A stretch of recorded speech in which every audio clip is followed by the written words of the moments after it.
Hi there, it's your second favorite DP right here, okay? No, that's Deadpool, you silly little Hufflepuff. Anyways, I'm gonna need you to shut up that pretty little mouth of yours and pay attention because the show's about to start, alright? And, I don't know about you, but I know who's my vote for sexiest ex-soldier turned pop culture show host. Alright, enough foreplay, let's get on with the show.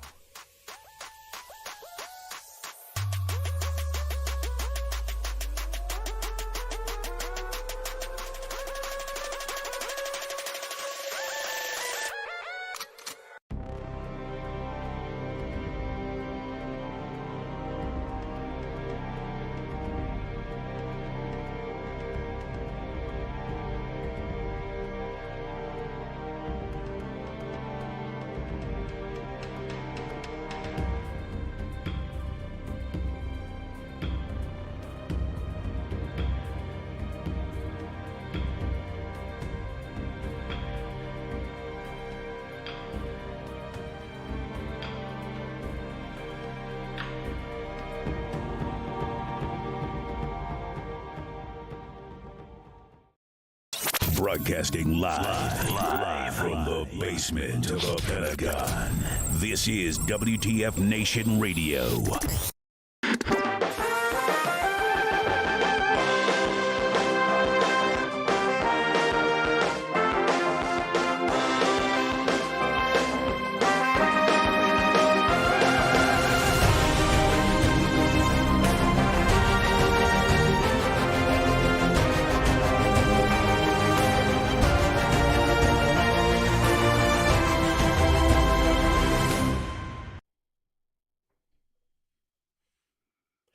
Everybody, welcome one and all. Today is February 28, 2023. This is episode 124, Jesus Christ, of Pop Culture Warrior.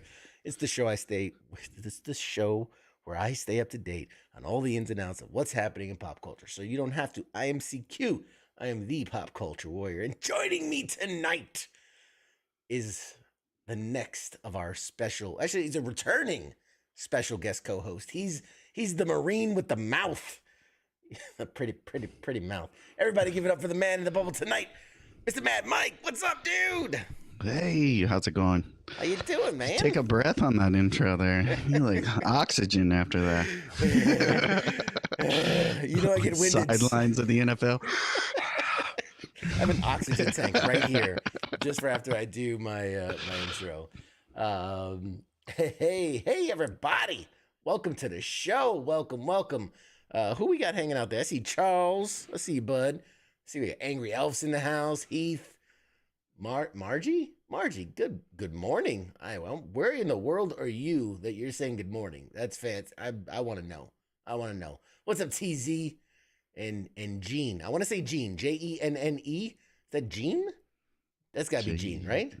Jenne. Yep. Unless it's Jenny. Jenne. That's how you spell Jenne. What's up, Gary? Pete's in the building. What's up, guys? Thank you all for tuning in. Jenna. Oh, it's Jenna. Oh, I'm sorry. Jenna. Thank you guys for tuning in. Very exciting. Lots to go over. We also have an incredible guest outside of Mad Mike here. We have another guest joining us later in the day. We have Mick Wingert, who is an incredibly accomplished voice actor. Most notably, he's kind of like he's like the Jack Black double, the voice double for Jack Black. He does all his stuff, and then he's also known for playing Ironman, Tony Strak, in like anything that's not Robert Downey Jr. is basically this guy. He's the voice of all that. So we're gonna have a great conversation and a million other things too. So I can't wait to have that conversation. What else we got? Oh man, so much is going on. I haven't talked to you in a while, Mad Mike. I'm just gonna shorten it to Mike. It's just easier to say. I haven't talked to you in a while, Mike. Did you see Ant-Man 3? I did. I saw it when it came out. Was that 2 weeks ago? Yeah. Do I remember it at this point? Probably not. God bless a good TBI. Oh Jesus. The greatest thing is I get to fall in love with my wife every day, over and over again, because I forget who the fuck she is. Pretty much. Pretty much. It's the one where it gets small, right? Yep. I Yes. seen that one. It's the one that gets small, and the one dude has a big head. Yes, that's the one. Did you have any thoughts? I would say, was it memorable for you? But I guess not. It was last week. This point, I don't remember. It could have been 3 years ago when I saw that movie.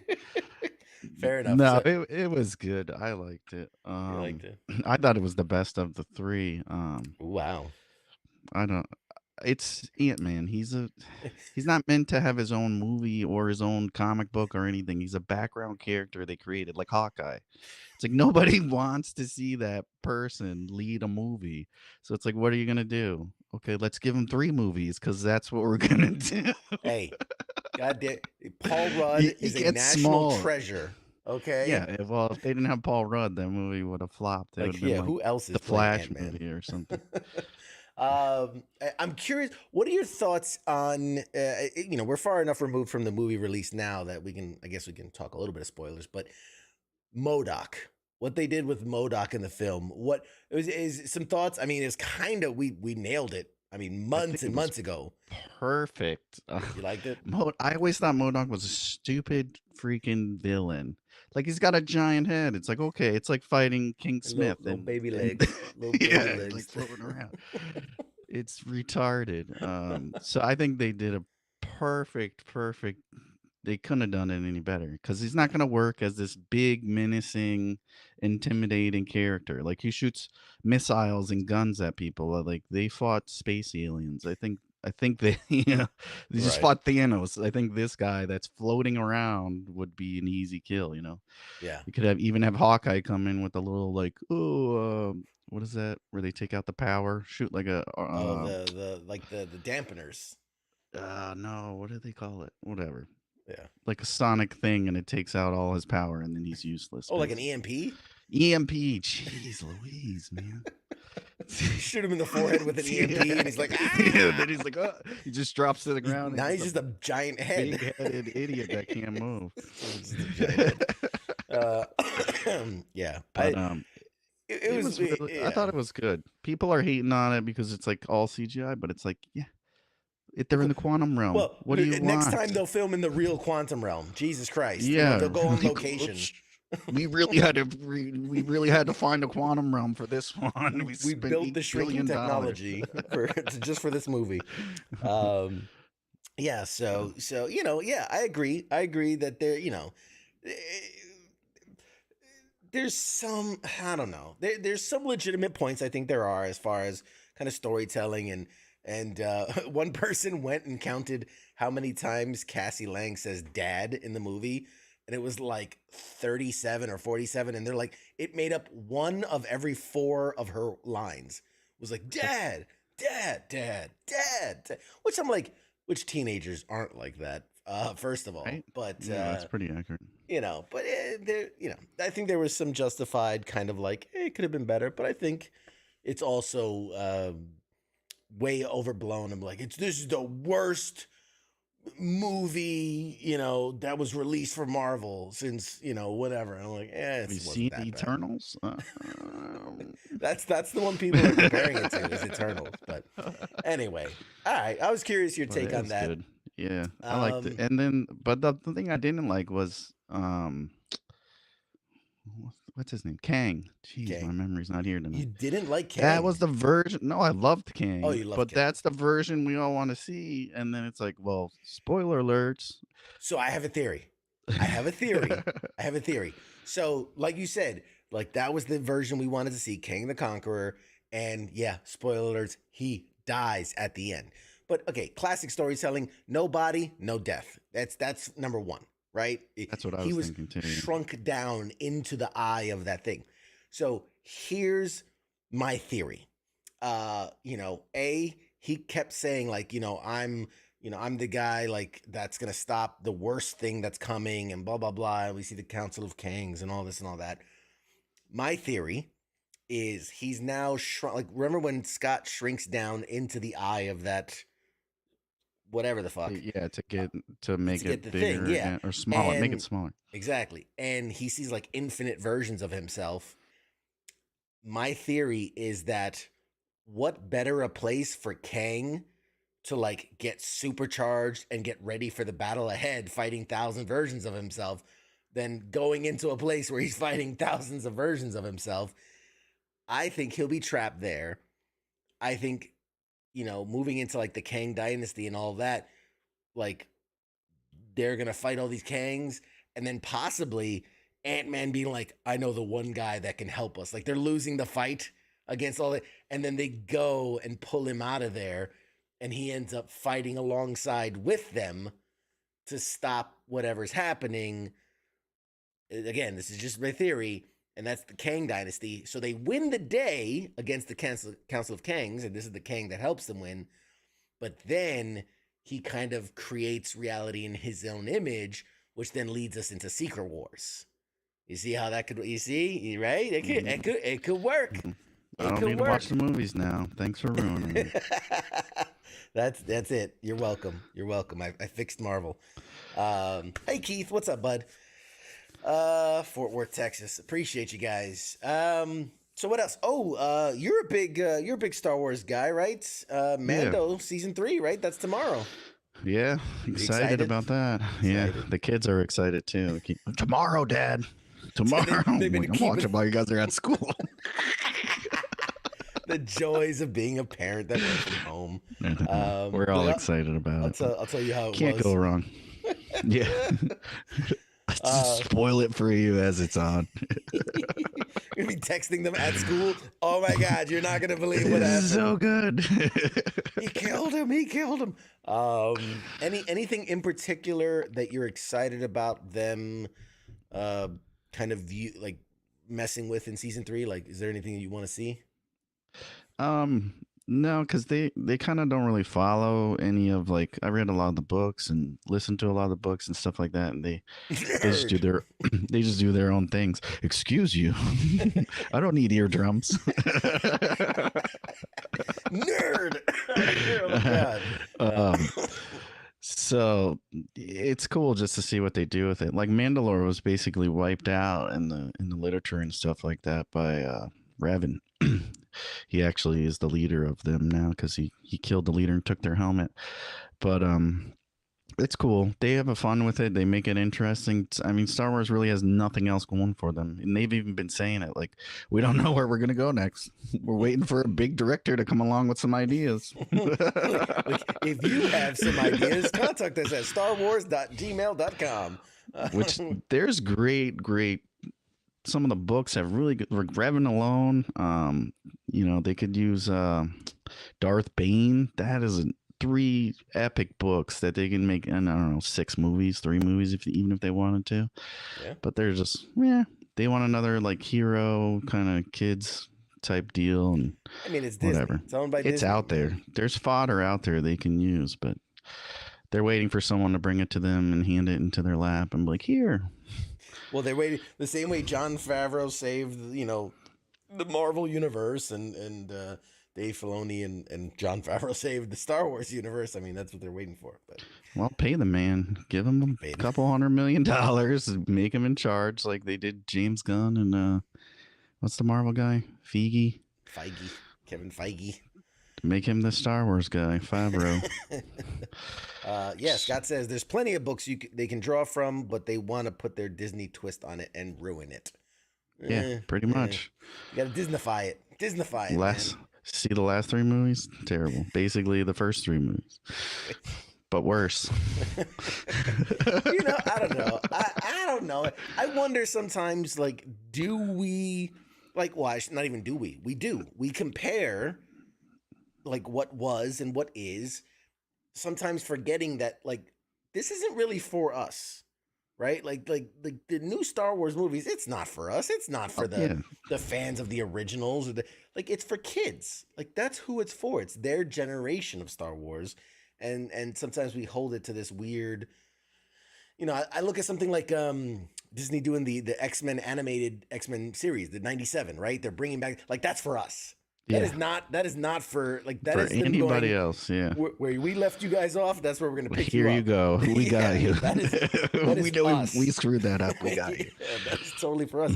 So, which I'm still waiting for, like fucking Gargoyles, the new season of Gargoyles to come out. Right. But that'll complete my trilogy. Well, and that's what they say to, like, what's George Lucas has said that forever. And there's even a clip, it was years ago, Freddie Prinze Jr.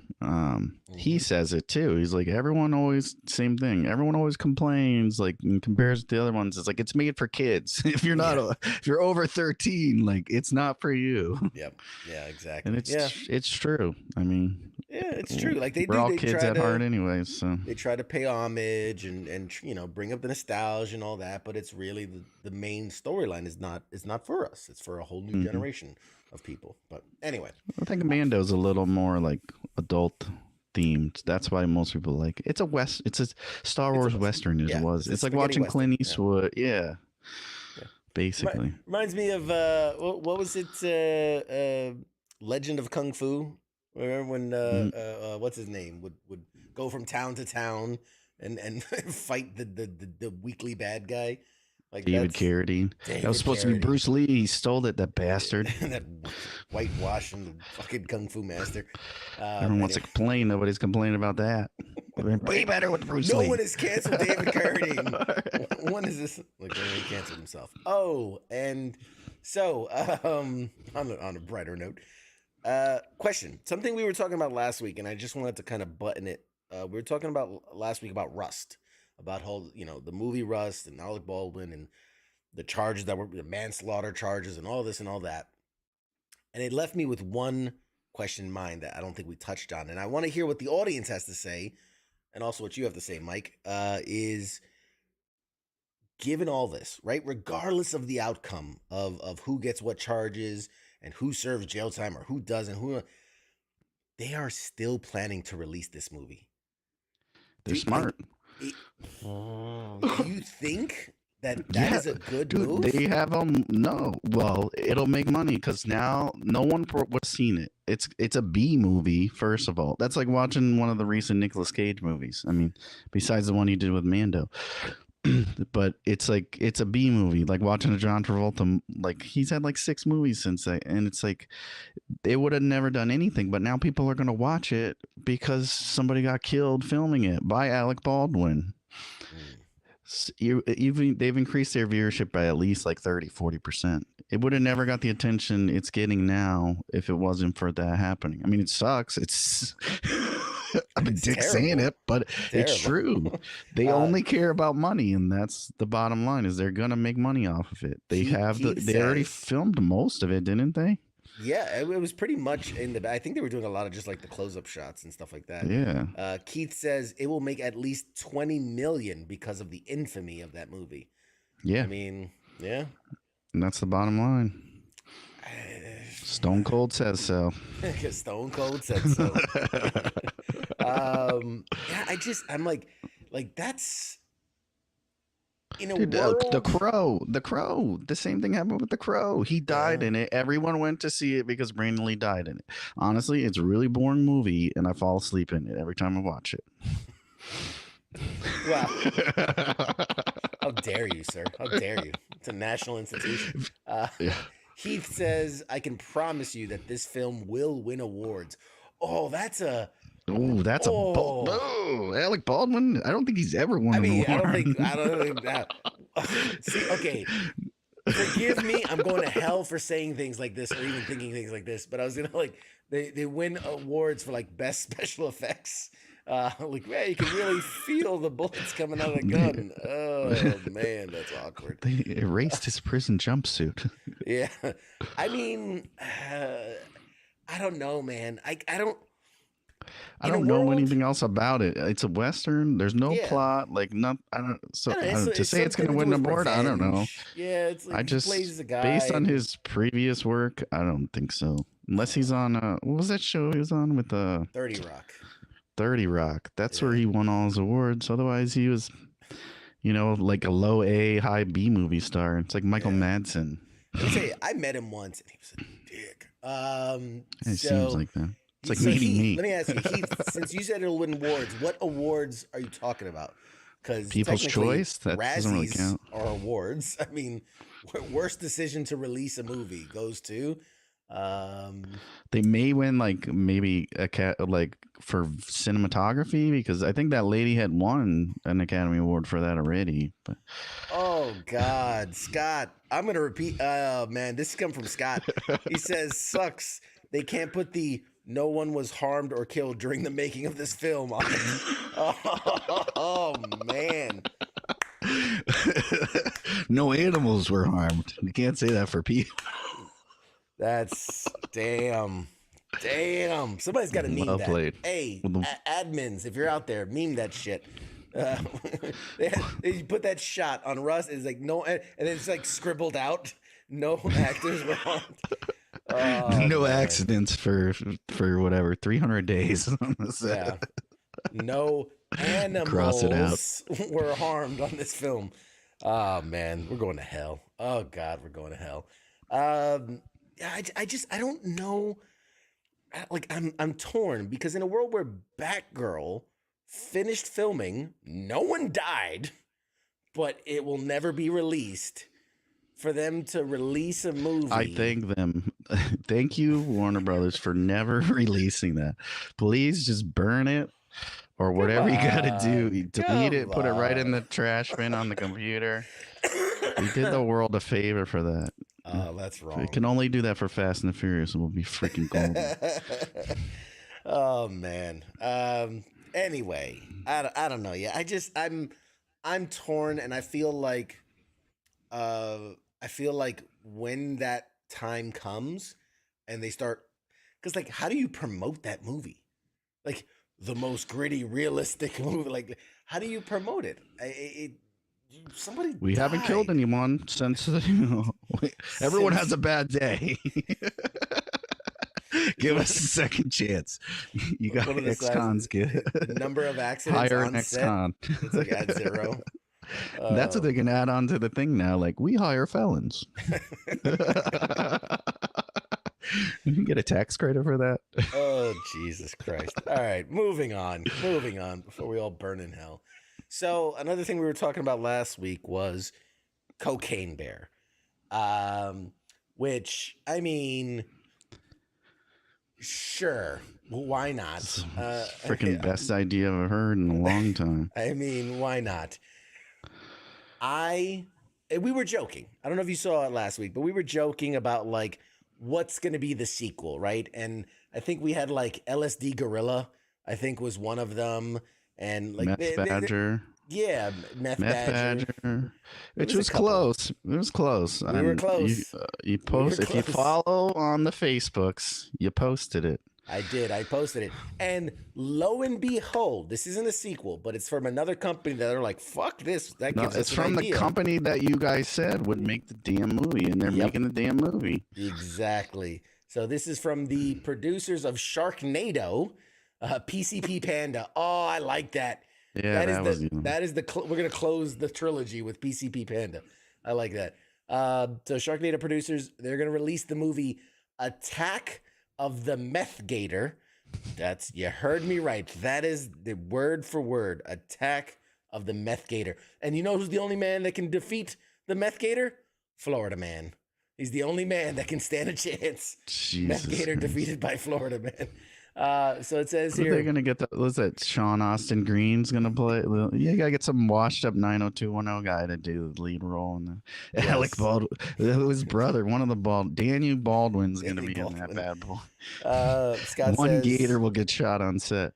Yeah, Scott says that you've had Kong versus Godzilla crossovers. Prepare yourselves for Cocaine Bear versus Meth Gator.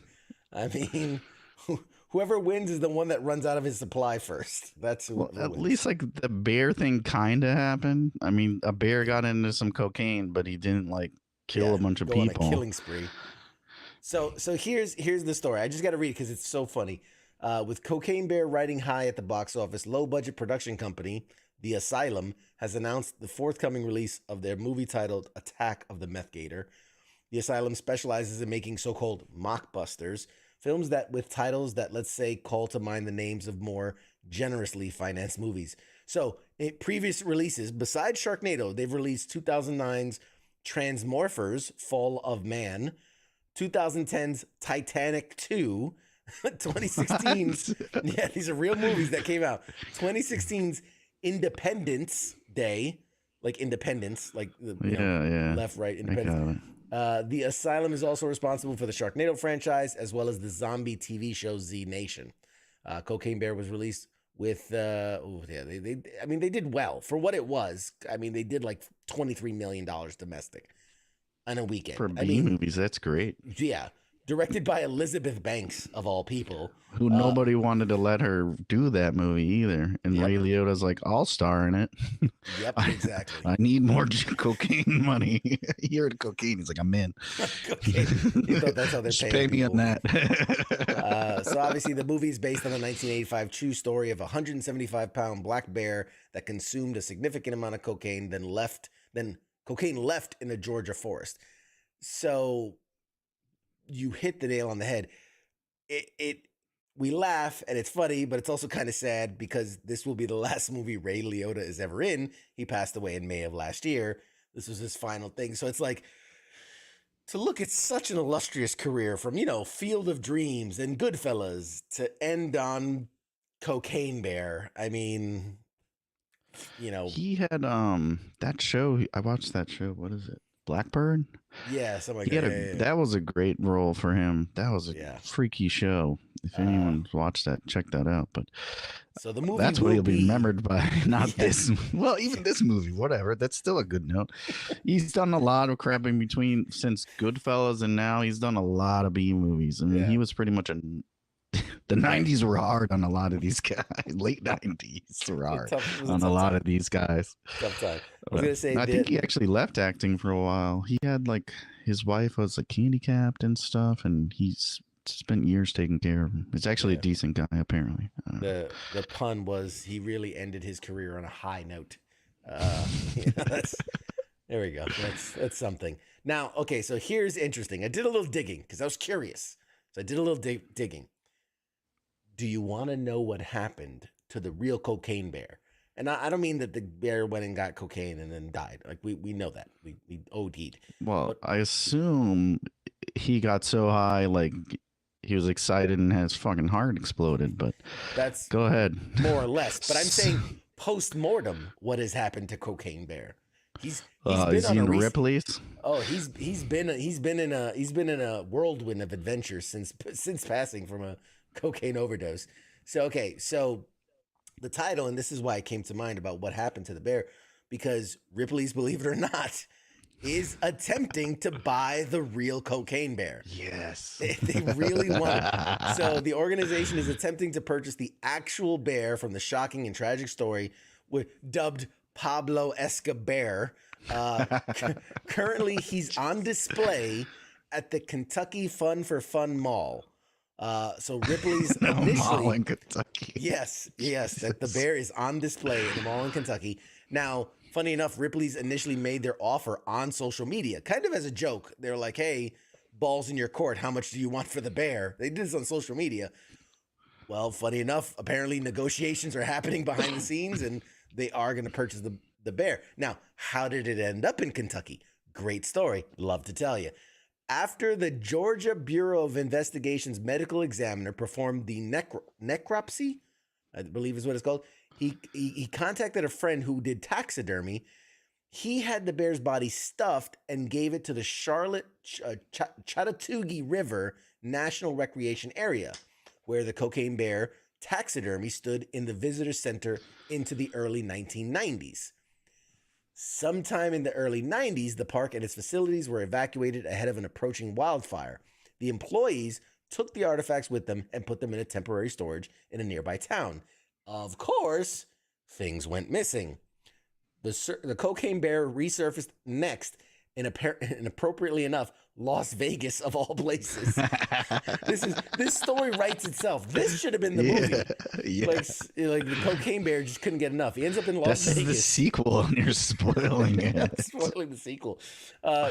So country star Waylon Jennings had found it, bought it, gifted it to his friend Ron Thompson as an inside joke, I wonder what the inside joke's about. When Thompson died in 2009, his estate went to auction and the bear was sold.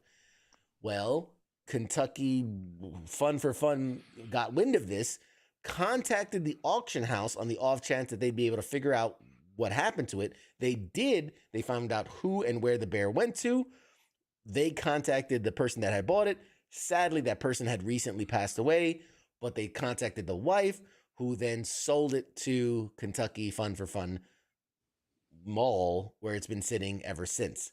So that bear has been on a wild ride and will now be proudly displayed at Ripley's Believe It or Not museum somewhere in the country, because I know there's like 150 of them. So maybe it'll go on tour. Imagine that, like, bear when he was a cub. He's like, I'm gonna be famous.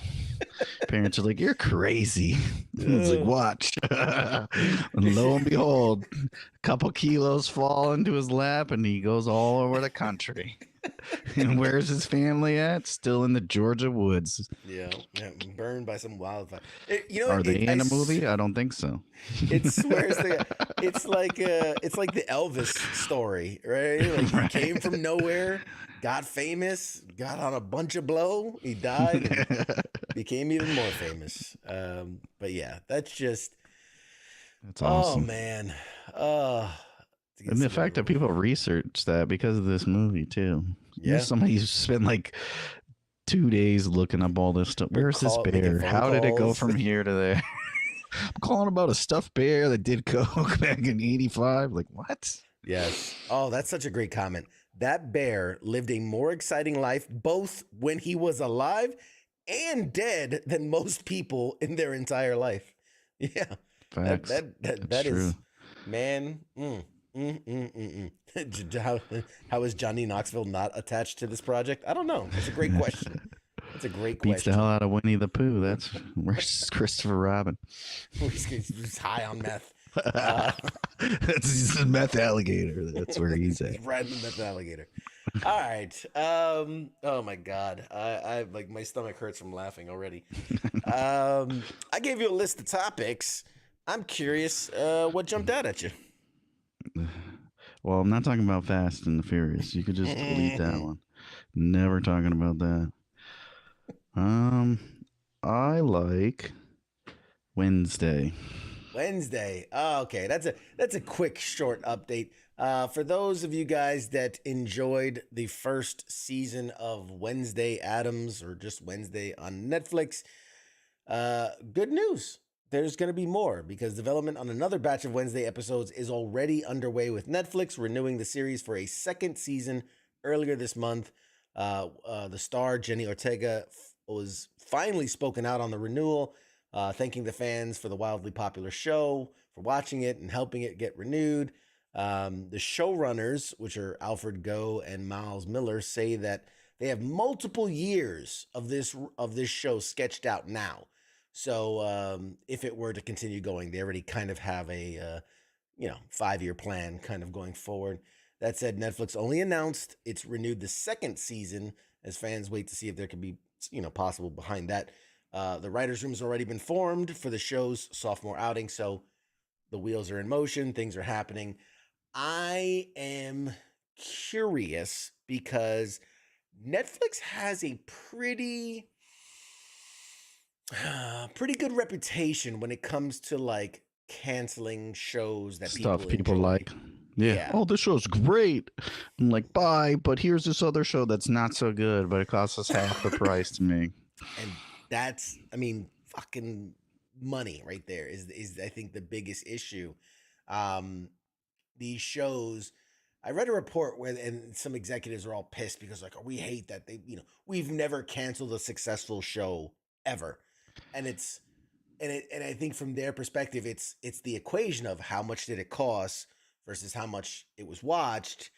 And then somehow, so you know what I mean? So like you could have 10 people watch a show that cost them nothing, and that is more successful in their eyes than 1 million people watching something that was super expensive, Yeah.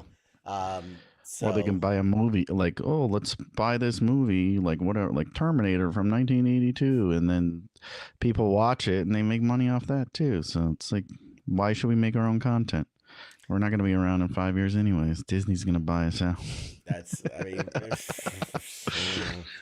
we have a standing bet with a friend of ours that it's gonna happen.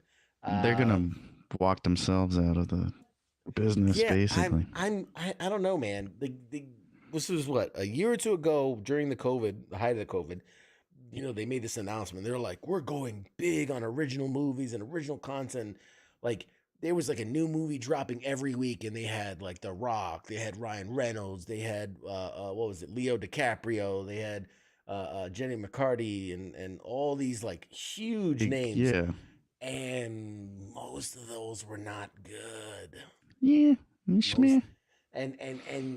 And you got to think they probably forked over a lot of money, hundreds of millions of dollars. It's just five actors you named each make like 20 million a film, so it's like it's already like 125 million dollars. Not to mention what you spent on the crappy movie that was. They were all like, it was like all like, okay, they're okay. They were okay. None of them were like, oh, this is great, I want to watch it again, or I want to watch another one. Like, no. Yeah, I think the big hits for Netflix recent, like Knives Out was a big hit. That was a surprise. And it's funny, it's the things that I'm they sure spent a lot of money on Knives Out. They spent a lot of money to buy them out. They bought like enough for 4 movies, I think. So like three or four. Yeah. But, and they spent like whatever it was, like hundreds of millions of dollars to buy the French. And it's like, was that worth it? When you had all these shows, you had original shows that people liked, and you could have just spent whatever it was, like Ozarks. That wasn't a big budget. Could have kept that going. I don't know. They have a lot of shows people liked, and they're just like, meh.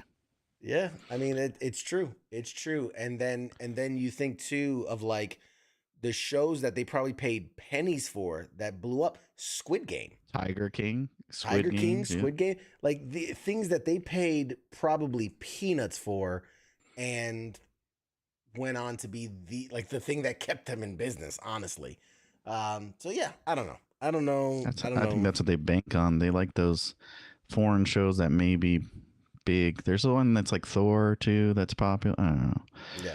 I figured appeal to what people want. I don't know. You'll make money. Yeah. You got to make them happy, otherwise they're going to go elsewhere. There's so many streaming services. You got Paramount. Everyone has one now. When's yours coming out? We got Pop Culture. NDAs, man. I told you that in confidence. Nobody knows about that yet. Yeah. First, my cryptocurrency is coming out. CQ bucks and NFTs. And Get your NFT. We'll put you in a drawing for free swag. That's right. Spend $500. I'll give you a signed picture of some nobody from some show 80 years ago. You're blowing up my spot, man. You're ruining my gig. I got a free cell of a hand from DuckTales. Dude, you know how much that would be worth? You don't know. Like $25. He says Netflix should get into low budget porn. I mean, maybe they'll make a lot of money in it. Mid budget. That's where they're going to go to. Netflix, brought to you by Pornhub. Sponsored by Pornhub. Charles says Netflix can afford to buy these stories. Look how much they charge for a subscription. Fair enough. I mean, the prices just keep going up. I mean, that's just... Isn't it like $15 a month? It's crazy. Yeah, it's something astronomical. For all 5 people that actually pay it, I mean... Good for them. And then they just share it out. They just share it out exponentially. I'm one of them. It's like $15 a month. No, but it's true. Did you hear their announcement about what they were going to crack down on password sharing? Did you hear their plan? No, I thought it was like 5 people can still access it, which is like so their plan, which since then they've walked it back, but they announced the plan. They put it out there. They said the plan is starting this date. You'll be able to have 4 people, like 4 or 5, whatever it was, people on the plan, but you have to connect to your home Wi-Fi once every 30 days, otherwise it'll be blocked. So the idea being you couldn't pass it off to your sister in Des Moines because she would have to connect to your home Oh, Wi-Fi. so each user has on the account has to be on that one Wi-Fi. Exactly. You would be logged out permanently until you connected back to the Wi-Fi. So anyone in the house is no problem. You're connecting every day, but anyone that you shared it with, they would have to connect to your Wi-Fi somehow in order to like that. But here's the thing: there was such a public outcry so fast, and so many people said, "That's it, I'm quitting, I'm unsubscribing." That literally within like a day, they were like, "Oh, sorry, nope, that wasn't supposed to be released. That was just something we're kicking around." Like all the excuses came out. That was so somebody released that accidentally on our official account that wasn't supposed to go out. Yeah, because they're so worried about the getting new subscriptions is what all the shareholders want or whatever. That's how they determine how much money they're making. It's like you're not going to always have new subscribers. There's only so many people in the world. Like you got what you have now and you use that money to make good content and people will stay with it. You do that and I'll cancel it. I can't tell you. I don't watch Netflix really. It's not some place I go to like, oh, there's this show I really got to see. It's where you go when you're waiting for Mando to come on, or you're waiting for whatever Disney show. Like, freaking, I was more happy about what's it, Moon Girl? My kids watch it. Like I'm watching that over Netflix. Like, it's like, oh, I'm tired. I can't go to sleep. Let's put on Netflix. Like, nobody's like, here. I go to Hulu before I go to Netflix. I think the only thing that I really watch on Netflix, The Umbrella Academy, I enjoy that one. Wednesday was good. I mean, it's not something where I'm like, oh man, I have to renew my subscription. Cobra Kai, was fun. Well, that's going to be on its last season. So yeah, like there was very few things where I'm like, it's a fallback service. It's a fallback. It's like, there's nothing else. Let's go to Netflix. It's sad, isn't it though? Like when they were it. They were it. When you're like, I need entertainment, it was synonymous with Netflix. Like that's where you go. And now it's like, I mean, I guess if there's nothing else. Netflix. They had Marvel. They had Marvel on there and they screwed it up. They couldn't keep them going. Like that says a lot. Yeah. But they had so many options. Shameful. All right. Give us another topic. Let's see. I think really Invincible or King of the Hill. Let's do that. King of the Hill. King of the Hill. All right. I like that. So talk about a throwback. Jesus. So King of the Hill, which funny enough, couple months ago, we had the lovely Lauren Tom on our show right here, and famous for doing Connie and Ming was Super Nuisance Phone, I think was the last name. It was amazing that I remember that. We talked about all the stuff because she had done Batman Beyond and she had done all these shows, and King of the Hill obviously was a huge one. And she told us, she goes, there's something that it hasn't been announced yet, and it's exciting, and I think fans are gonna be happy. And stupid me, I'm like, oh man, I bet you're gonna bring Batman Beyond back. Like that just made the most sense to me. Never in my wildest dreams that I think the announcement that was coming was King of the Hill is returning to TV, which, I mean, I guess, sure. Why not? Why not? I mean, they brought back everything else. Beavis and Butthead, too. Yep. It's Mike Judge. He does that. Didn't he do that, too? Yep, Beavis and Butthead. It's currently on air. They're currently have new episodes of Beavis and Butthead. So Hulu, which is the streaming service owned by Disney, and it has plenty of the old Fox series now that they merged with Fox, has confirmed that the show, King of the Hill, will be arriving with new episodes in the future. Creators Mike Judge and Greg Daniels will be returning to the animated series for its big revival, but so too will the showrunner Saladin Patterson. Everybody's excited about Saladin Patterson, obviously. And Patterson. I like Salad. Classic guy. Or her, I'm not sure. Along with members of the original class, including Kathy Najimy, Stephen Root, Pamela Alden, Johnny Hardwick, and Lauren Tom, just to name a few. The previous final episodes of King of the Hill, which were part of the long series animated shows, 13th series, arrived back in 2010. So the last episodes we got were 2010 for its 13th season. It's been well over 12 years since we last saw the propane selling everyman and his family. Y'all know what I'm talking about. So let me ask you this, because no other information has come out about it, right? No other information has come out about the series. Do you think they pick up where they left off? Or do you think they do the classic, hey, it's been 10 years, let's do a 10-year jump. And now Bobby is whatever, 18 or 21 or whatever, and Hank's he's getting closer to like retirement. He's living with Bobby in his house, and Yes. Bobby's selling pellet grills, and he's always yelling out, like, man, pellet smoking wasn't even around in my day. Propane is where it's at. Yes. He's talking about his solar powered smoker. He's Right. like, all you kids and your whatevers. But so what do you think? Does it make sense to, because like that's what they did with Beavis and Butthead, is that they did the time jump, like their current day Beavis and Butthead. I haven't watched the new ones. Yeah. So yeah, if they did it then, they'll probably do it here too. I mean, I guess it makes sense. Why would you pick up, like, if you start from where it left off, only us old guys will remember it and be like, "Oh, I'm excited for it." Classic Bobby. Oh yeah, I'm not really excited about it either way. I'm not gonna lie. I watch that show when I want to go to sleep at night. The so dulcet boring. tones of Hank Hill and It's family. like that and Bob's Burgers. I'm like,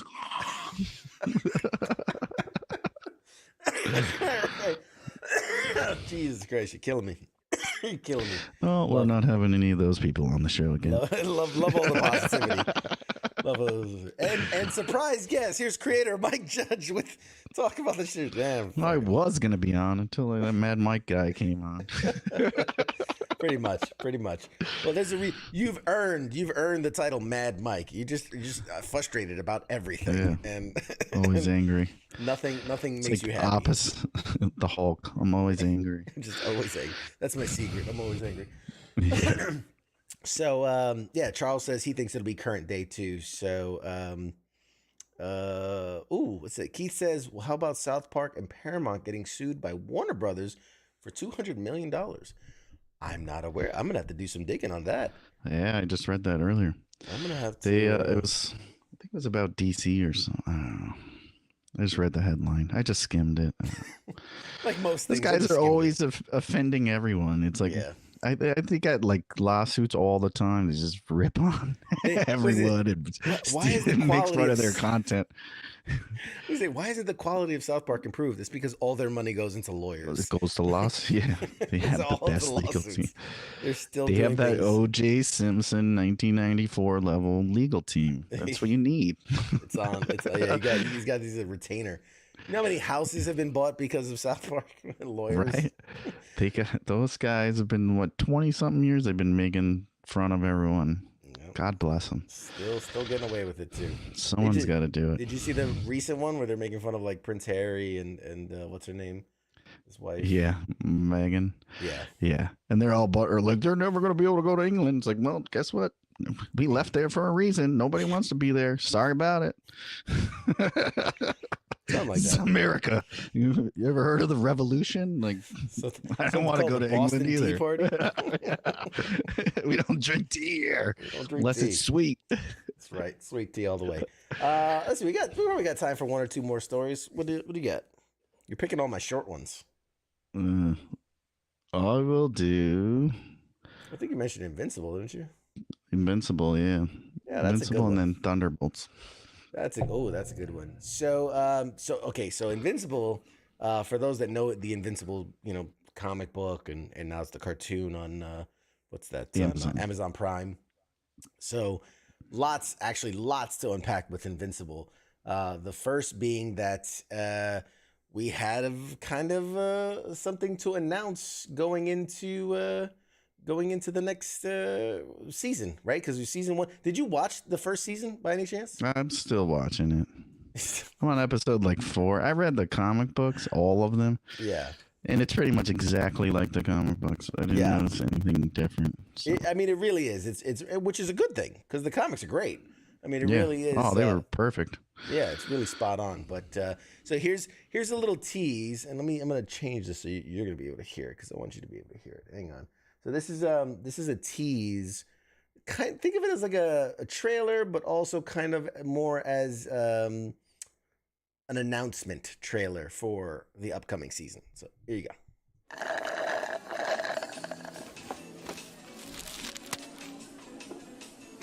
Pretty good. Look at that. Not bad, Mark. You're not just invincible, you're also like Earth's best food cooking man. Pretty impressive. What? Oh, no, I just worked here. I don't actually make the food. Next time also, constructive criticism, do not put these green things in here. These are gross. Yeah, hey, so, did you ever find Urath? Yeah, of course I found it. Very, very quickly, very easily. Yellow skies, purple grass, and get this, they have burgers there too, just like these. Who would have guessed, huh? You never found it, right? No, nope, not even close. I hope they're okay. I think about them quite a bit, honestly. But how about you? What have you been up to? It's been a while. I think everyone agrees it's been like a little ridiculous how long it's been. Hey, I've been busy. Doing what? Well, I've been busy writing, designing, storyboarding, voice acting, key posing, in-betweening, cleaning up, color slapping, comping the whole thing and all that for, roughly thousands of shots, so it's kind of a lot. Sure, yeah. Although like 90% of that, if I'm being honest, sounds completely made up. But the real question is, when are you going back out there? The world needs more Invincible. Oh, it's coming, okay? Hey! Yeah, I know, but like a specific date would be nice. Oh, but okay, fine. The world will get more Invincible in late 2023. All right, okay, I'll take it. Late 2023. Perfect, sure.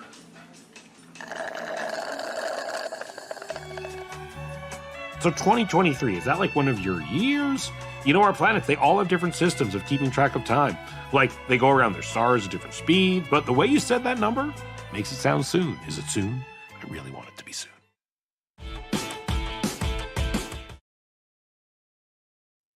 So there you go. That's a little tease. A creative way to talk about the upcoming season and what's coming up. I don't know. What'd you think of it? I couldn't hear it. I just want. There's no volume on. Oh no! And you can't lip read a cartoon.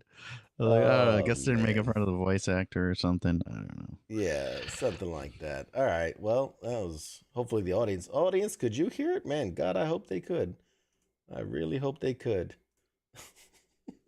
They're going to do what? Did they get approved for season 3 or no? Not yet. I think season 2 and 3. I think they've already getting greenlit. They're planning long term for this, and considering the level of animation and everything, it's a lot. So the good thing is that we're getting more episodes this year, which is awesome.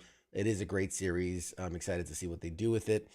There's more news, however, because video games based on Skybound's long-running superhero series Invincible are now confirmed to be in the works. So in recent years, Skybound's been expanding Invincible in a number of different ways. Not only is there the ongoing animated series, which we just saw, which has been renewed for 3 seasons, there's your note, but a live-action movie adaptation of the comic is also in development. So you'll have a live-action version of the character. And now, obviously, they're doing the jump to video games as well.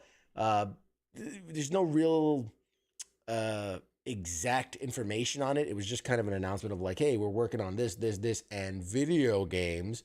So it could be at everything from a tabletop to a fighting game. Bullshit. Yeah, exactly. A story-bound kind of game, or it could be a Mortal Kombat style game. I mean, who knows? It could run the gamut, or maybe multiples. So Candy Crush. Yeah, a Candy Crush version. It'll be the new skin on Fall Guys or Fortnite. I mean, you don't know. Probably. So yeah, they Call of Duty. We're working on that's another skin on Call of Duty. They're working on apparel, clothing, tabletop games, video games, and more.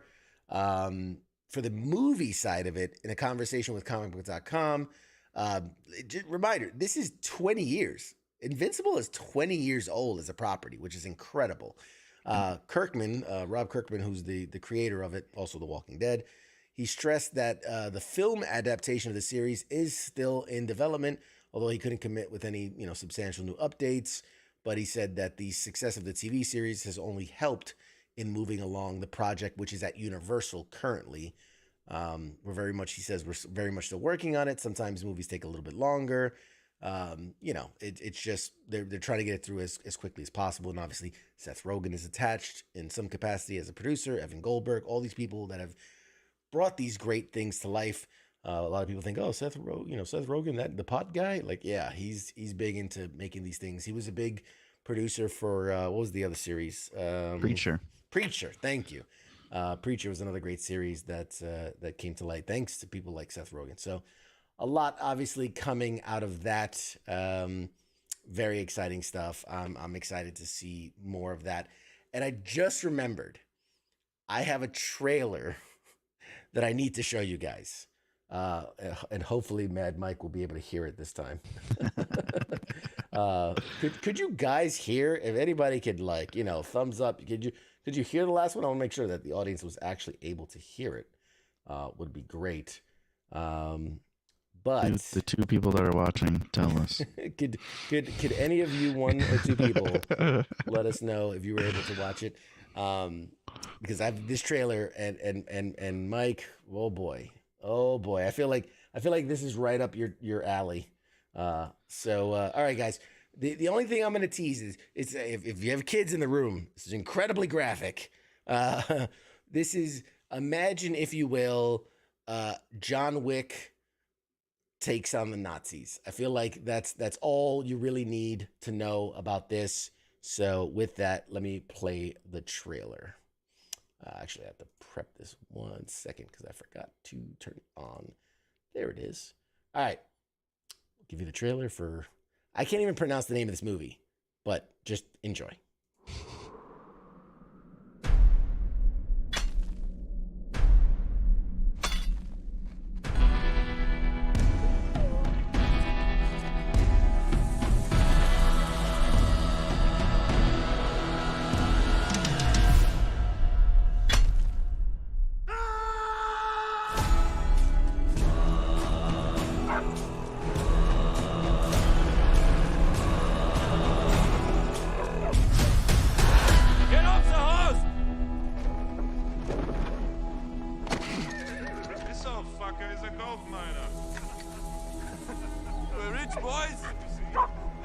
Down on your knees.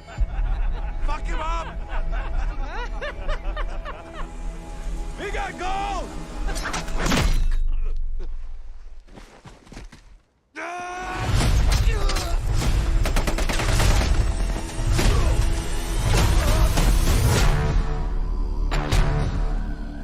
He was a Finnish commando. Lost his home and his family in the war. He became a one-man death squad.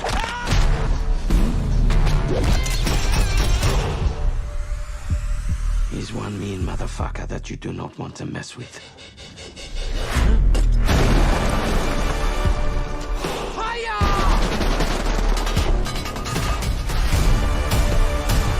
You'll see what happens when you take everything from him. Do you really believe that he's immortal? No, he just refuses to die. How many minds did we bury here? All of them.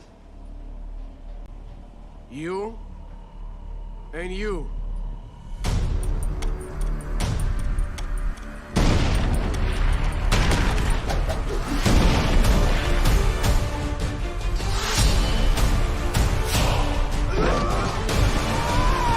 This is not about who's the strongest. This is about not giving up. We have a word for that in Finland.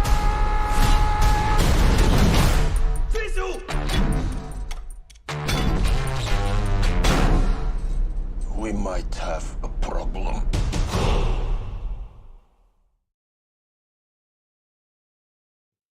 There you have it. Probably couldn't hear that one either, could you? I couldn't hear. Looks great.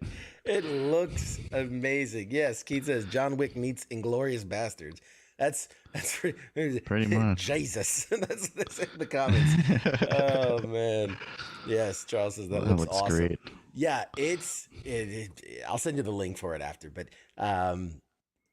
it's one of those where you're like, this, I don't know how to put it in words. Like, why does this make me so happy? Like, why am I enjoying this so much? He's like I like serious films with stories, and like nope. He's just dudes running, stepping on landmines, and blowing up to pieces. That's just awesome. Slaying bodies. Yeah, it's a dude finds gold. Nazis fuck with him and try to take his gold, and so he just tears through them like they really embrace that. Everyone's all these people are badasses. Like, they're like, oh, they're getting bullied, and then the guy ends up beating everyone up. It's like their whole every movie they come out with. Was it Nobody, John Wick, this one? And there's a dog. There's a dog involved usually. Yeah, there's some kind of dog involved, and they have to get vengeance. There's always vengeance. Vengeance fuels us. You know this. It fuels us to be better. Better versions of ourselves. To be damn near indestructible.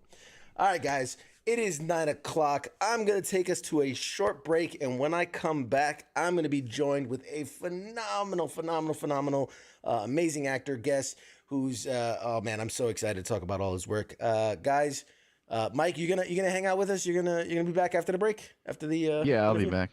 All right, awesome, man. Say goodbye to the audience for now, and I'll toss us to a quick break. That was come on, you can bye. Bye. Don't judge me. That's where's your marine sense? Ooh. Bye, guys. All right, we'll be back after a quick break with more after this.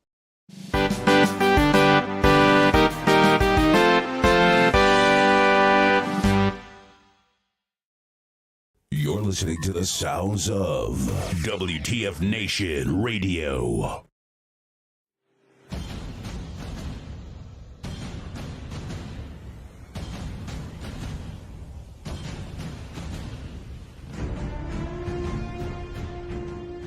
Hey, you there?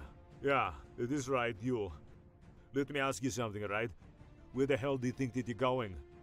Oh, would you think because the show is going to commercial that means you get to just walk away? Well, CQ asked me to pass on the little message, alright? And it says, I'll be back.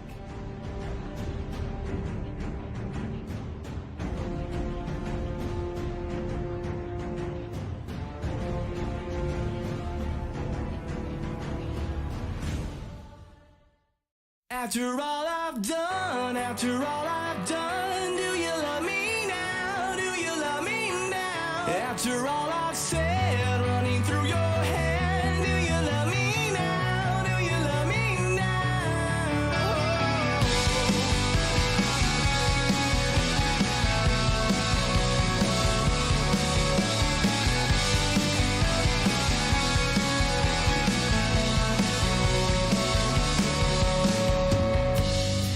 And if I told you everything, I bet you cry and run away. 'Cause with all the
You're listening to the sounds of WTF Nation Radio.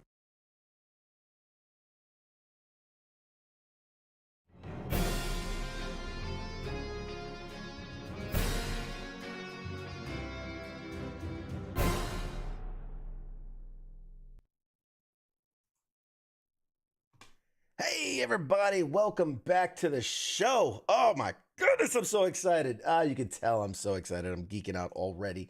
My guest tonight is just, I mean, what can I say? What can I say? If I could find my notes, I'd tell you what I'd say. My guest tonight is an American voice actor who has been working at his craft since 2004. He became a transplant to Southern California that same year. He studied theater and mass communication at California State University and began working as a voice actor for local and regional advertising.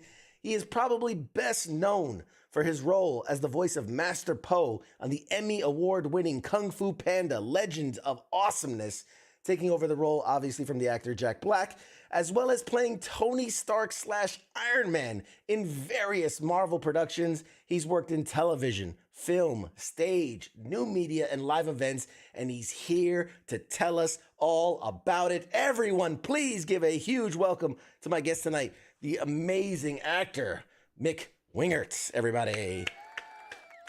Yay. Hello. You make me sound incredible. You deserve it. You absolutely deserve it, man. Thank you for coming on. We appreciate it. My pleasure, Mike. Thanks for having me. It's so good to join you and your audience, and I'm so excited to be here. There you go. And my friends call me CQ, so by all means, we are friends now. We are got it, forever CQ. friends. And, you got it. I'm gonna hit you with the first question. Same question everybody gets. What is your military connection?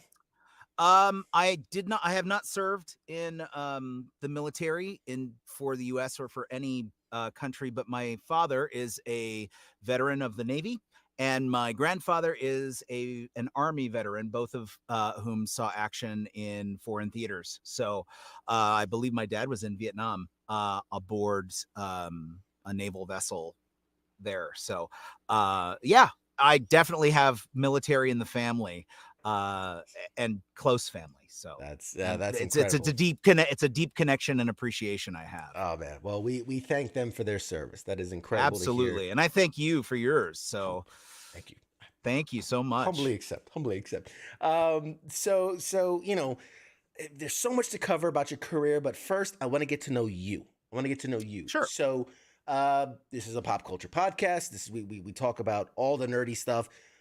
What is it that you geek out about? What gets your geek flag just up and raising? Gosh, what doesn't get my geek flag up and going? I have to say, like, I've always been into animation and cartoons and comics, specifically superhero boots and capes kind of stuff. I think as I have gotten older, I've had an appreciation for more, more I don't know, a broader spectrum of stuff. I'm way into horror. I love horror. In fact, one of my favorite kind of on again, off again gigs right now is reading for and reading with the crew at No Sleep, the No Sleep podcast. Love that. Love those guys. And David Cummings, who's the EP over there, just runs a great community of creatives, and they put out excellent content for anybody who's a horror fan. But I love horror fiction. I listen to audiobooks. And in terms of pop culture, that's kind of where I'm at. I grew up going to the movies. I'm a Gen Xer, so like most of us, I have these golden misty memories of all the Spielberg films and the Lucas films and all the franchises that we all loved as kids, and we all went to the theater multiple times to see. So yeah, I mean, I'm kind of all up in the entertainment industry when it comes to pop culture. I love that kind of stuff. It's incredible. Yeah. That's awesome. I mean, and for someone to grow up with such a passion of and we're jumping ahead of ourselves, but to be able to grow up with such a passion for heroes and things like that, and then get the cat out of the bed. You're Iron Man, bro. You're like that's. I mean, right? What more can you aspire to be? as they continually promoted the Heartbreak Kid Shawn Michaels in the 90s, it's the boyhood dream realized, right? the boyhood dream finally comes true. He gets to be a superhero.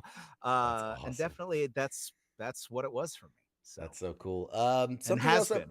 Yeah. Something I'm always curious too is obviously when you are when you have a certain celebrity status and you've created a name for yourself and you've booked work and you have a following.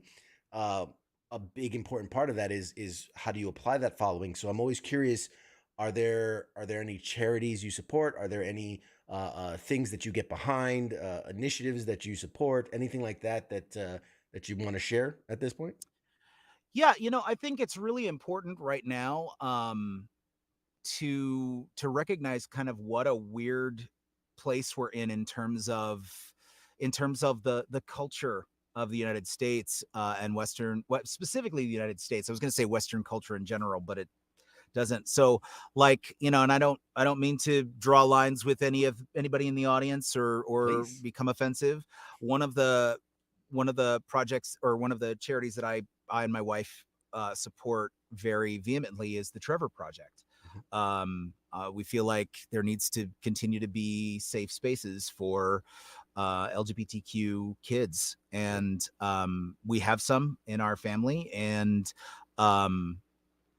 what's really interesting is that anybody who's heard an interview with me in the past and kind of knows my background is this is a big deal for me as a person, because my social views became different when it hit home. Once it's almost like, it's almost like having a military connection. It's one thing to have an opinion about the U.S. military and an opinion about what it stands for and what it is when it doesn't touch your life. Sure. And then when it does touch your life, you'll find at least I found my opinions were changing. So like this is a big shift for me in a good way. I think in terms of just understanding that we're all people and people need protection. That's awesome. And for me, that becomes a passion for me. I'm in a really popular video game. Well, popular in certain circles. I'm in a popular video game, and recently there was some real unpleasantness with one of the voice actors being basically outed for being a sexual predator, and that was really unfortunate. And I feel like that's a great example of just people needing to be protected. Like he was preying upon the fandom of this game, many of whom didn't know how to function when dealing with somebody with a certain level of fame and or celebrity status. And that's, I quickly took to my Twitter account and was like, look, I don't know that guy. I don't know his situation. I have no comment on that, but I do want anybody that's one of my fans to know that no matter who they are, nobody has a right to violate your boundaries, no matter how famous they are. No matter how famous they are, you belong to you, not to that person. And that was really important for me to get out there and say, because, sexual orientation and community aside, what's really important is that, like, we're people. People are people. And we all have feelings, and we all deserve the dignity of being able to have our own boundaries. That's a basic, You're spot on. Absolutely. That's a basic, like, you don't get much farther than that, in talking about individual people. So it starts with, you got to know who you are, and that needs to be valid. And so, yeah, it is something that I'm passionate about, is people feeling valid in their personhood in that sense. And yeah, to be valued and to know that you have rights just as everyone else does. And I mean, kudos to you, because I think, not to go off on a whole side tangent, but I think it's so important for all of us to constantly be challenging what we believe and constantly be questioning, like, Am I doing the right thing? You know, maybe Yeah. maybe I grew up a certain way, and maybe I think a certain way. Maybe that's, you know, I need to grow and I need to change. And so kudos to Yeah. you for you know, following what you think is right, and Thanks. however that works. So that's awesome, man. I'm Thanks. happy to hear that. Me too. So give us, you know, before we dive into the acting and the work, give Mhm. us a sense of your background. You know, where did you come from? Family, big family, small family. Give us young Mick. I want to hear about young Mick. Oh gosh, that poor kid. I'm telling you. I grew up in a small town in central California called Fresno, which is not that small a town, but by California standards, it's, you know, pretty small. When you have a state with huge cities like Los Angeles, San Diego, San Francisco, where we're talking population in the millions, you know, 500,000 people isn't that big a deal. And there's still very much a small town mentality. At least there was when I was growing up there. Um, Came from basically middle class, lower middle class, almost working class stock. My dad basically worked for the VA hospitals after he got out of the Navy, in various different departments. I think he ended his career with the VA working in the power station at our local VA. So he was in charge of the boiler room and making sure that the hospital had power all the time. My birth mother is a beautician, or was a beautician, and so we were just lower middle class, and I definitely had a vivid imagination as a kid, and that became how I like dealt with my whole world is through my imagination and my fantasy. I think there wasn't a dish towel in our home that didn't become a cape for me at about the age of 3. Sure. There wasn't a stick I found in the forest that wasn't a sword or a magic staff or you know, some sort of fantasy weapon, as I would live action role play even by myself. These of course were way before the days of LARPing being a real thing. Right. But yeah, definitely games of make believe by myself or with my friends, and um just wanting to play, you know, Super Friends or Battle of the Planets or any of the, you know, Relive or He-Man or GI Joe or any of those shows that were like super formative for me growing up. Because of that, my folks, you know, being working class, they needed additional childcare in the summer, and knew that I liked making believe, and so they spent their hard-earned money on putting me in theater camps from about the age of 8 or 9 until 12 or 13. And then once I got to be about 13 or 14, I went to a performing arts high school, and I went to and I would do community theater kind of as my hobby. I was a actor kid, but on a small scale. It's not like I was in Hollywood. Like Right. now I'm directing a show, voice directing a show for Disney Junior, and I'm working with the Hollywood kids, and it's the same, but it's way different. Right. I mean, this is their version of doing community theater while they're growing up, but they just happen to be on, you know, the Disney Channel. Small little thing.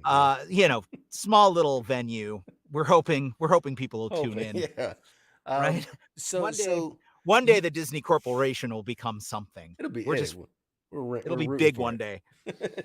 So I mean, so the passion for the acting and the character and the playing the characters came from a very young age. Do you recall, you know, because I always think back, you know, what did you want to be before like, okay, I want to follow the acting, you know, it was you know, was accountant, police officer. What was the realistic, where would you see yourself doing before the fantastic became reality? You know, when I was in college, I was pretty active in like an evangelical college group, a Christian college group, and I always used to literally worry, and this is so sad, but I would literally worry that God would make me suffer by making me an accountant. Literally, like that would be not my punishment, but that would be my growth, right? That would be what I would need to become a real person, kind of a thing. Anyway, anybody who comes from an evangelical background, you get me. I know you see me, but what I would say is like I always knew that I wanted to be an actor of some kind, a performer of some kind, whether that looked like, I mean, at one point I thought I wanted to be a game show host. And I think it was probably because I had an inordinate number of days off during that school year, either through being ill or whatever. And I just watched too many daytime game shows, reruns. Match Game, big money, no whammies, big money, no whammies. Stop. Anyway, watching those kinds of shows, I think influenced me, but I always kind of knew I wanted to do this for a living. And I've always wanted to be a cartoon character. I mean, some of my early memories are getting together for family dinners around the holidays with my dad's side of the family specifically. And my dad and I used to watch cartoons and the Three Stooges together all the time. And so when we would get together for family dinners, everybody's in this lively holiday mood. And I have an uncle named Greg, Uncle Greg. Shout out to you, Uncle Greg. Greg was the family comedian the generation before me. So we'd get there and he'd do his Rodney Dangerfield kind of thing, and his was spot on. Mine's awful, which is okay because nobody knows who Rodney Dangerfield is anyway. Yeah. Not anymore. So no respect. He would do it. No respect. He gets no respect. So he would do his Rodney, he'd do his Reagan because Reagan was president at the time. He'd do that little duck character from the MGM cartoons, the one that kind of sounded like Donald but wasn't Donald. Right. Sweetie, I think, was the name of the duck. But kind of a thing. So he'd do that thing, and I would just, with the exception of the duck character, I would try to match him voice for voice at the age of 10. And I'm like, yeah, I'm going to do this. This is fun. And we'd just cut up around the table and everybody be crying, laughing, and mostly because of Greg. But I was trying to keep up with him. So here's to you, Uncle Greg. And then when I got into theater and started performing, and I went to a performing arts high school. So we got to do all kinds of fun theatrical things that most high school kids don't get to do. Most high school kids, if they even have a drama department, they're lucky to get to do Our Town or, some Shrek the musical these days.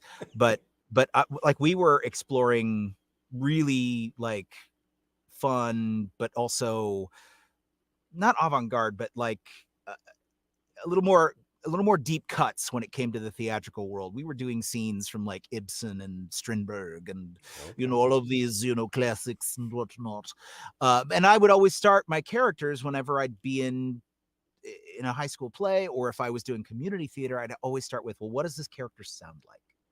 What is this character's vocality? And actually, what I would say to a listening audience, if any of you are aspiring voice actors and you do have this kind of innate impressionism that kind of pops out of you at parties, I would say that's actually the worst place to come from when it comes to building characters and actually becoming a voice actor, because I've actually had to let go of some of that and relearn how to act in front of a microphone over my career in order for my career to flourish. Meaning you can't just do a voice. And I had to learn to stop basing my characters on voices, but instead find the way to give my characters a voice born out of who they are, how they see the world. And that's a huge difference. So for those of you who are watching or who will see these clips, don't do as I did, or if you do start your character with a vocality, make sure you go deeper than that. Make sure you go further than just what does he sound like. I mean, I remember playing in high school. I was playing this detective in this murder mystery stage play we were doing, and it took place in and around New York, I think. I mean, it may have even been Connecticut or something. I don't know. But I was a hard-boiled detective. So, of course, I made him sound like this, even though I had never been to New York myself. And I was doing this spot on. I don't know. This hard-boiled New York detective, which if I had been savvy or if I had watched more old movies, I probably would have done him like that, hard-boiled and tired and weary. But instead, I was like, halfway to Bugs Bunny. And it was little fun. Pesci in there too, And there's a little Pesci in there. Are you laughing at me? Are you laughing at me? You're laughing at me. Yeah. Am I a clown to you? Anyway, so yeah, I'd start with that stuff, and then that was so fun for me that I would never go deeper on the characters. And now that I've learned that that's how I keep getting to do what's fun, I always go deeper on the characters. Yeah, absolutely. Hey, getting masterclass tips out here, guys. Be paying attention. Write notes. Telling you. Because your Homer Simpson impression is going to make everybody holler and hoot and laugh, or your Peter Griffin impression is going to make all the guys laugh at the party or at the bar. But first of all, they're not hiring for Peter Griffin. Yeah. And secondly, when you get in that session for 4 hours and have to emote as Peter Griffin, not just sling off lines you've already heard somebody else do, when you have to have an original interpretation of a line, like, you'll be stuck. It's so different than just cutting up at a party. It's so different. Yeah. I've been fortunate to get to talk to a lot of good voice actors, and I'm impressed because, the difference of someone doing an impression, right, is I'm saying a line that's famous. I'm saying a line that'll get a laugh, but a true voice actor is someone who can mimic the voice but create a whole new, it's a whole new thing that's never been done before, and they bring life to that character and not just some one-off clip that's popular. I was gonna ask you, so to get into your career, because my God, we could talk all day, but I there's so much I want to talk to you about. Yeah, no worries. I tend to be a bit long-winded, so feel free to not at just all. jump in I and love say, it. please shut up, Mr. Wingert. I have a question. Moving on to the next question. Moving on. We're moving on now. So your first credited, as I was looking at IMDb, I do my little research. Your first credited work is 2004. It's World of Warcraft. It's a video game. It's work there. How did you go from I enjoy doing voices and playing characters and doing that to now I'm doing this as a job? Like, how'd you get involved with World of Warcraft? Well, don't be misled by IMDb. So here's a little insider secret for you about IMDb is if you're involved in an ongoing IP, it will list the starting year. So let's say, well, in this case, 2004, I believe, is when they started crediting, or they had their first either publication year ever, or it's the year that they gave to IMDb as their starting year, their release year. I didn't do World of Warcraft until 2018 or 2017, but it lists on IMDb because it's been around since 2004. And technically it's an ongoing IP. They treat the video game, because it's a massive multiplayer online, RPG. Right. They treat it, because there's always new content for it, like it's a series. So the start of the series was 2004. You're welcome. Shame on me. Shame. No, that's bad research. No shame on you. No shame. I'm just trying to make myself look smart. That's all. You didn't do anything wrong. In fact, it's, I'm gonna blame the researchers, guys. You're failing me, researchers. Yeah, right. You're failing me. You're fired, guys. You're fired. Getting new guys. So to answer your question, though, take us back to the early stuff. Yeah, how did I transition? Like, I think my first couple of gigs were actually in the Fresno area. I first transitioned by doing voices for local radio commercials. And that was the start of just getting behind the mic. And then when I decided I did come to Los Angeles in 2004. And when I decided to move down to Los Angeles, I thought, I've already done some commercials. I've even done a little character work, right? I did my Peter Lorre for a Gottschalk's commercial. We were selling the Midnight Madness sale. Like, I thought, this is easy. I got this. I've already paid my dues. Let's get to work. 4 years later, I had my first big break. So 4 years in Los Angeles of just throwing myself out there, building relationships with other pro voice actors, just as friends and or mentors, taking classes, paying those dues, because really what paying your dues is about, at least in the Hollywood environment, is becoming a known quantity. You've got to show people what you're capable of, and that happens over time. That's not an overnight thing. Very rarely an overnight thing. Very rarely. The 1% I've always of the heard that 1%. every overnight success is a 10-year journey. And mine maps out to about that. It was in 2008 that I got my first big break, and it came twofold. I was cast as the lead in a pilot for Cartoon Network, which I ended up being replaced for anyway, so that didn't land, but it was a huge booking for me. It's the first time I'd ever been in Cartoon Network studios, and it was super cool. And they got your name out there too. Right? And then the second break came to me through a good friend of mine in the business who's a saint of a person, the incredibly talented James Arnold Taylor, whom if you haven't spoken to, you need to. And James was auditioning for a casting director that was looking for a Jack Black voice match for a video game that was going to come out around the same time as the first Kung Fu Panda film. And James said, "Hey, I don't really have Jack Black in my wheelhouse, but you should call Mick Wingert's agent because he sounds just like him and he could do this for you." And I had never done a Jack Black impression in my life. Not one time. Not for James, not for me, not for anybody. In fact, I was only marginally aware of most of his work. I think at that point I hadn't even seen High Fidelity. I think I'd seen Shallow Hal once or twice. And School of Rock. I had seen School of Rock, which I thought was hysterical. But like, I was not a Jack Black aficionado. But I think what it was is that James heard something in my voice that said Jack Black. Yeah. And he's got a great ear for that kind of thing. And so I got a call on a Thursday or a Friday, and spent the weekend watching DVDs of Jack Black movies. Back when DVDs were a thing.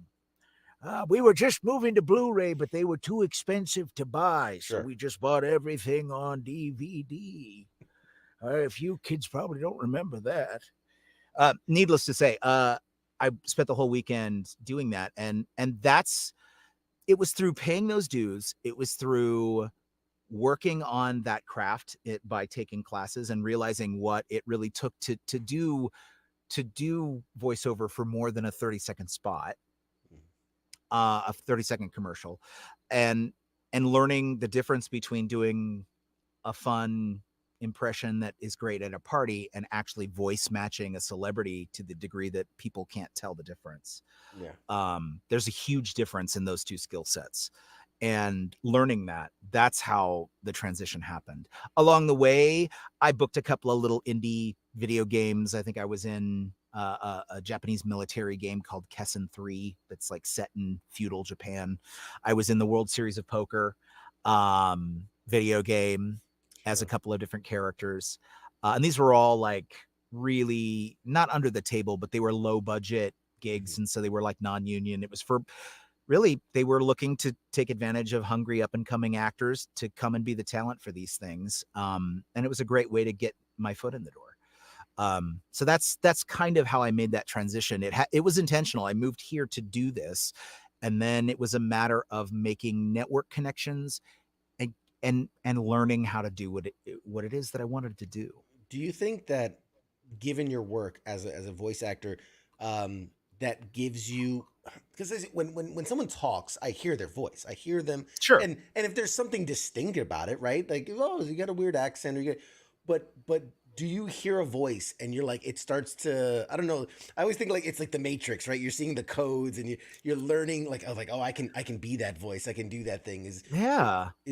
Sometimes it's kind of like that for me. It was really hard to learn how to do Jack Black, and I've told this story several times. So if you have viewers who have seen or heard an interview with me already, I apologize for repeating myself. But to your question, like the word picture that works for me is instruments in an orchestra. And what was really hard about doing Jack Black is that, and ended up proving to be an asset, but at the beginning it was really hard, is that we are in the same section of the orchestra. We're both like brass instruments. Okay. We both have kind of this loud, brassy sound. Um, but because I had spent my life doing other people's impressions, right? Doing Dana Carvey, doing the church lady, doing, you know, I don't know, doing Uncle Greg, doing whoever he's, Ronald Reagan. Like I had spent my whole young life basically pretending not that I was a trumpet, but that I was a bassoon, right? I was pretending to be people from another section of the orchestra, somebody like a Jack Nicholson, who's not necessarily in my register. But he's got such big, iconic handholds, like Walken. Like the reason everybody in town has a Walken impression is because he's so distinct sounding. Like he's like the oboe of the orchestra. You always know that's a freaking oboe because there's nothing else that sounds like this when they talk.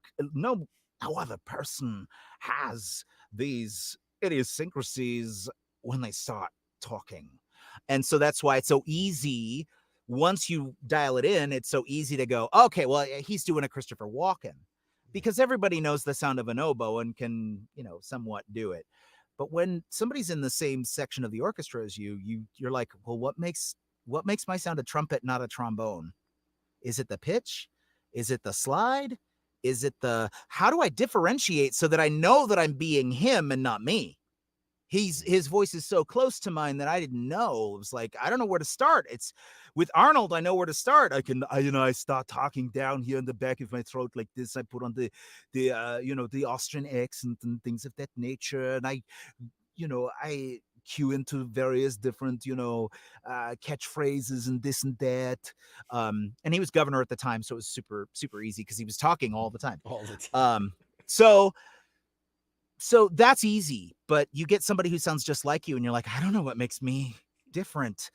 And eventually I found out that it's an articulation issue. I'm going to cut the story short and not get into the minutia of it, but basically we have very similar voices, and the key difference is that he forms his words differently. And once I figured it out that it's all in the articulation, then I can put it on anytime I want because I now know how to talk like him by just changing the way I form my words. But I didn't change my pitch. I'm not adding any extra texture. I'm just, kind of modulating the way he does. And that's for me, that was the key. That's a trombone. I got it.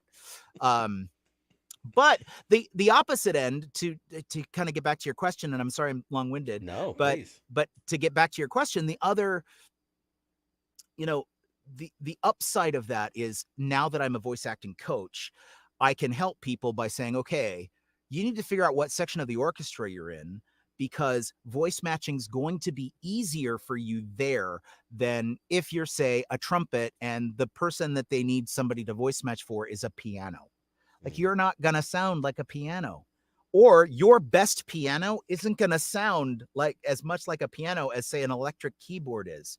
So let the guy whose voice is an electric keyboard book the piano job, and you stay with being a flute or a trumpet or whatever. Yeah. Play to your strength, play to your wheelhouse. Yeah, for sure. Know what your wheelhouse is, and that's where your strongest voice matches are going to be. And then from there, it's the process of breaking down. So what does make us different instruments in the same section? Like, how does Ryan Reynolds talk differently than I do? How does Robert Downey Jr., who might kind of sit in the same section as me, but he is a totally different instrument? And like, what makes his speech pattern, his idiosyncrasy, his placement, like where does he place his voice? Where does it naturally come from that's different than mine? And if you're in the same section of the orchestra, you're going to have a much better success rate at, once you are able to break those things down, of actually matching that person. It's incredible. It's incredible.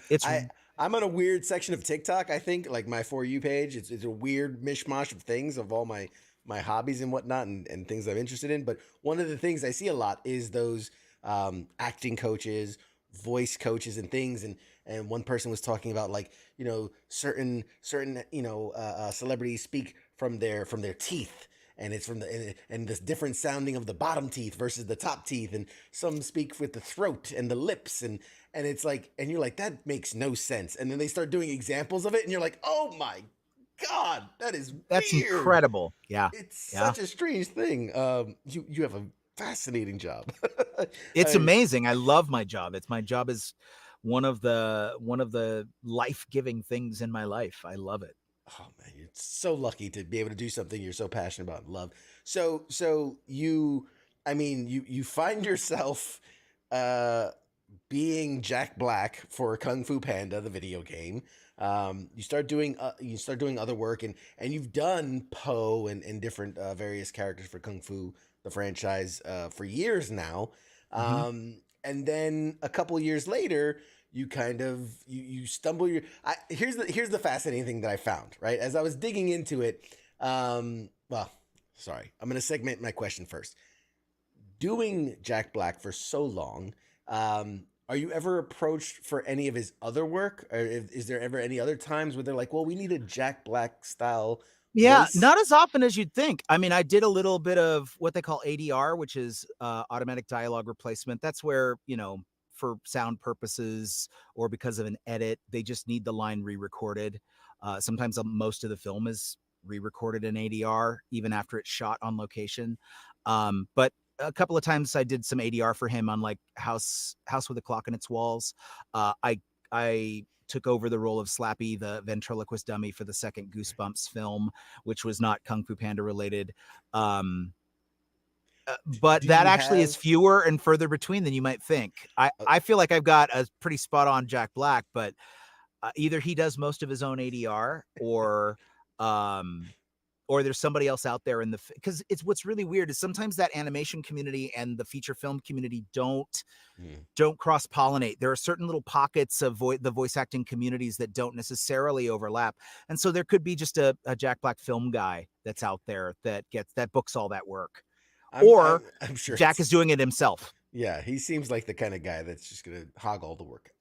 Yes, there was a Jumanji game too, and I got to play like effeminate Jack Black because in the whole conceit of that Professor Shelley character is that it's a teenage girl that's in this middle-aged man's body. Jack Oh my Black God, doing a girl version.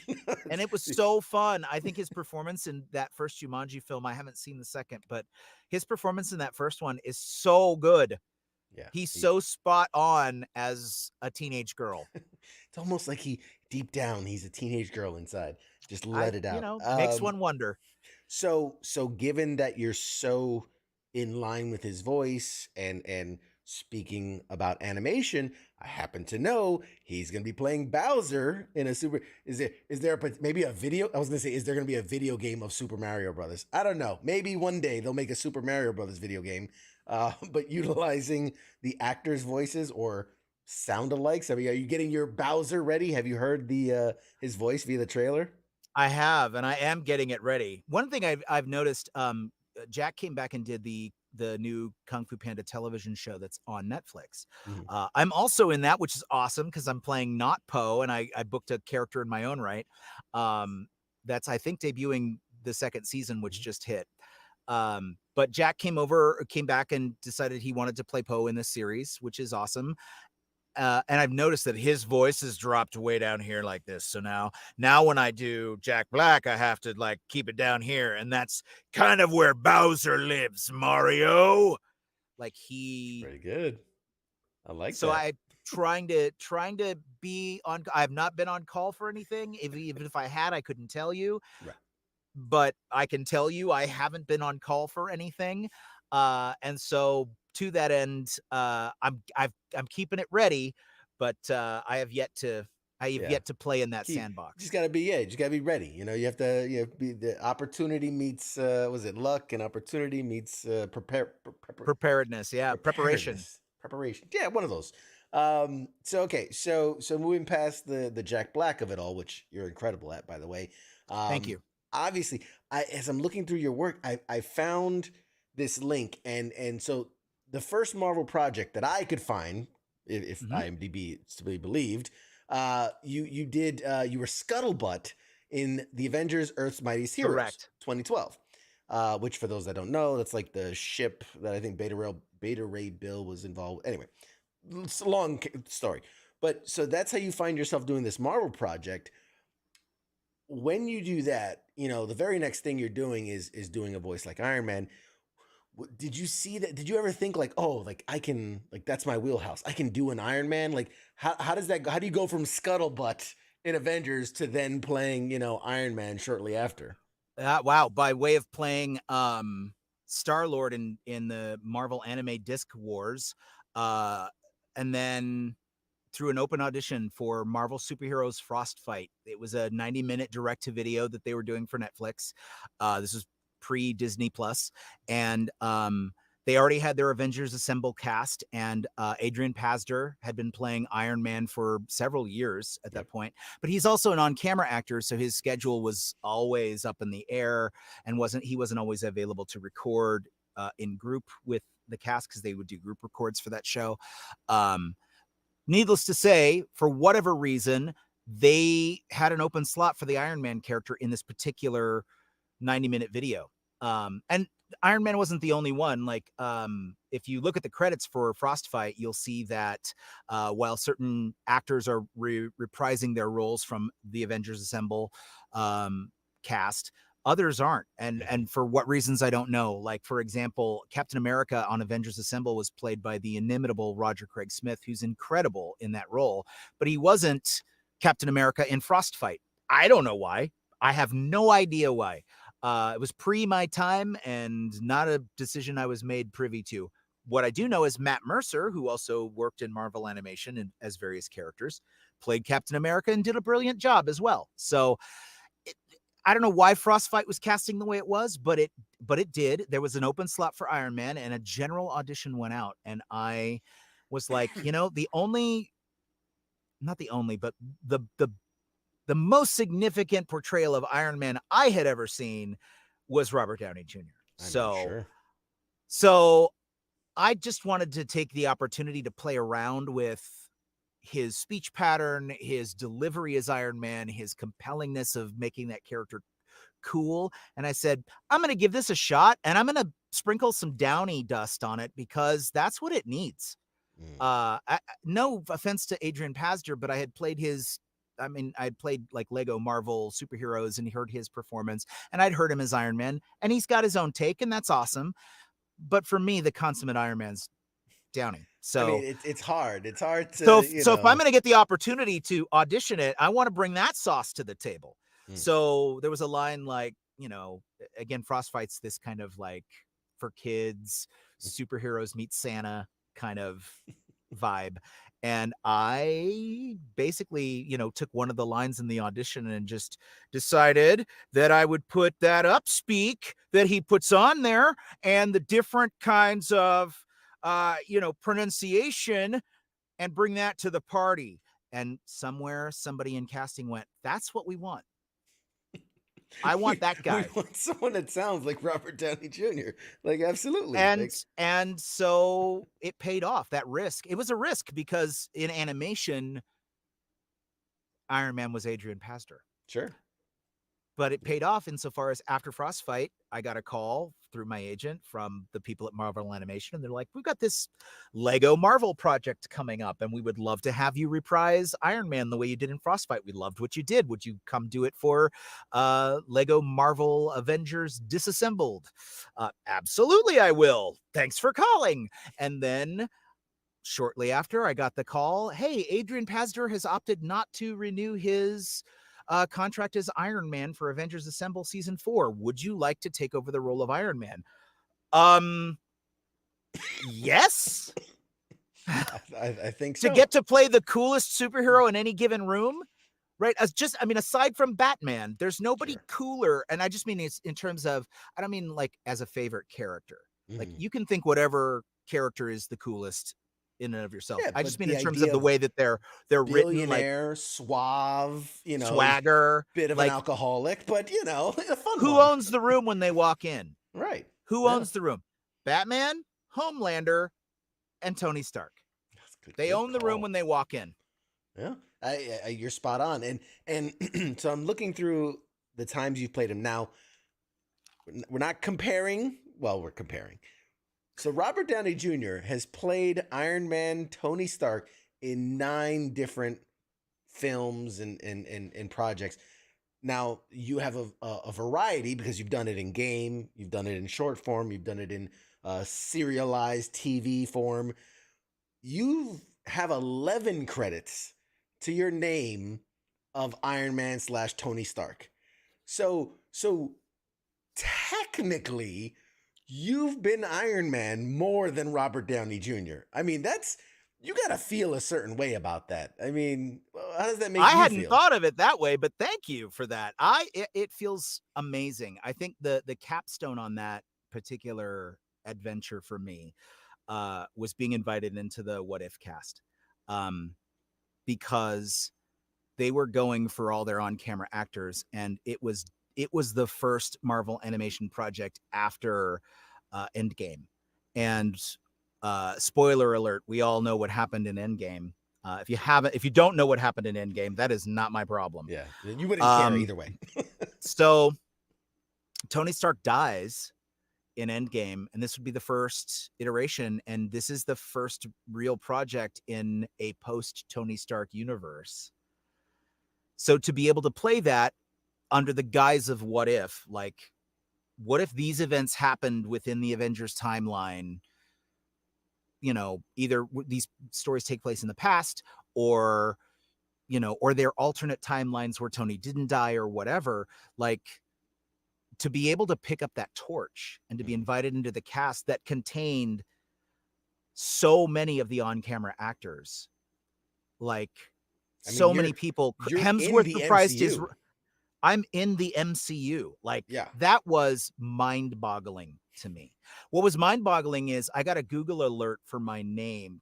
I just look for press clippings. It's not because I'm a raging narcissist, but in looking for press clippings, I saw that I had a Newsweek article, and I'm like, Newsweek? News fucking week knows my name? That's crazy. Yeah. And if you look up the Newsweek article, it's basically, why isn't Robert Downey Jr. Coming back for Marvel's What If?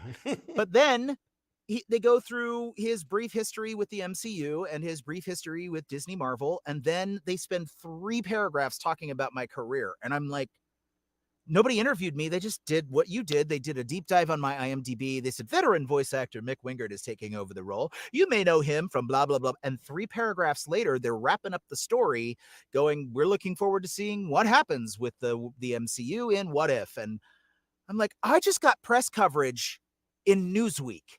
And of all places. Side by side with Robert Downey Jr. You're being compared. How does this happen?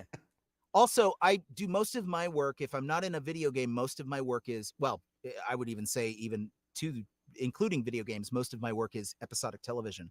And episodic television, contractually, the only credit you ever get on screen is going to be after the show. And it's usually so fast that it's clear they're just meeting a legal obligation and they're getting out of there. They're getting off screen. And so when episode 3 hit, I think it was episode 3, it was either 2 or 3. And that was the first time I was going to place Tony Stark on screen in What If. My title card came out, it was like, Sam Jackson and Michael Douglas, his name came through. And then Lake Bell, it said Lake Bell because she was playing Black Widow in the episode. Mick Wingert. I was like, what? I just got a pre-roll credit. What you have to understand that many of you may not understand is that is a huge deal. A pre-roll credit is equivalent to celebrity status. That means your name is big enough or you're important enough to the episode that they put you up front, because they save those for names that'll put asses in seats. And I don't think they included me up front because they thought I would put asses in seats. Because at that time I wouldn't have. I probably still wouldn't. But all those Kung Fu fans. But it was their way of recognizing, these are the stars of the show, and he is one of them. And that was a huge deal for me. It was a huge deal to see that on screen and not just get a post post-show, block credit, Yeah, of cast list. Flips by the It was speed of an eye. huge. It was the biggest thing I'd ever been in. And then that same year, Arcane released, and Arcane was the next big thing for me. And being able to play Professor Heimerdinger in Arcane was another huge. I mean, it's an Emmy award-winning show, and for good reason. I mean, it's a brilliant story, and well crafted. And so to be able to go from Tony Stark to Professor Heimerdinger was very, very good for me. And it was super cool. That's incredible. Super cool. I don't suppose you're allowed to say, are we going to get more Tony Stark season 2? What if? I mean, I would imagine. I can neither confirm nor deny. I'm not allowed to say anything about season 2, and they Fair keep enough. me in the dark most of the time. So, I know very little about where they're going with season 2. Sure. Sorry, guys. No, not at all. Hey, it's the business. I understand. I mean, again,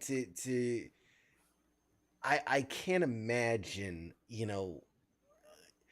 because it's one thing, like we were saying, it's one thing to play Tony Stark, to play Iron Man in Marvel animation, and it's kind of its own thing, but what if is MCU? Like, that is Marvel proper. They said this is not just canon, but it's important to the MCU story as a whole. And so, what an amazing opportunity, and to cut your teeth, 10 times in different projects ahead of that.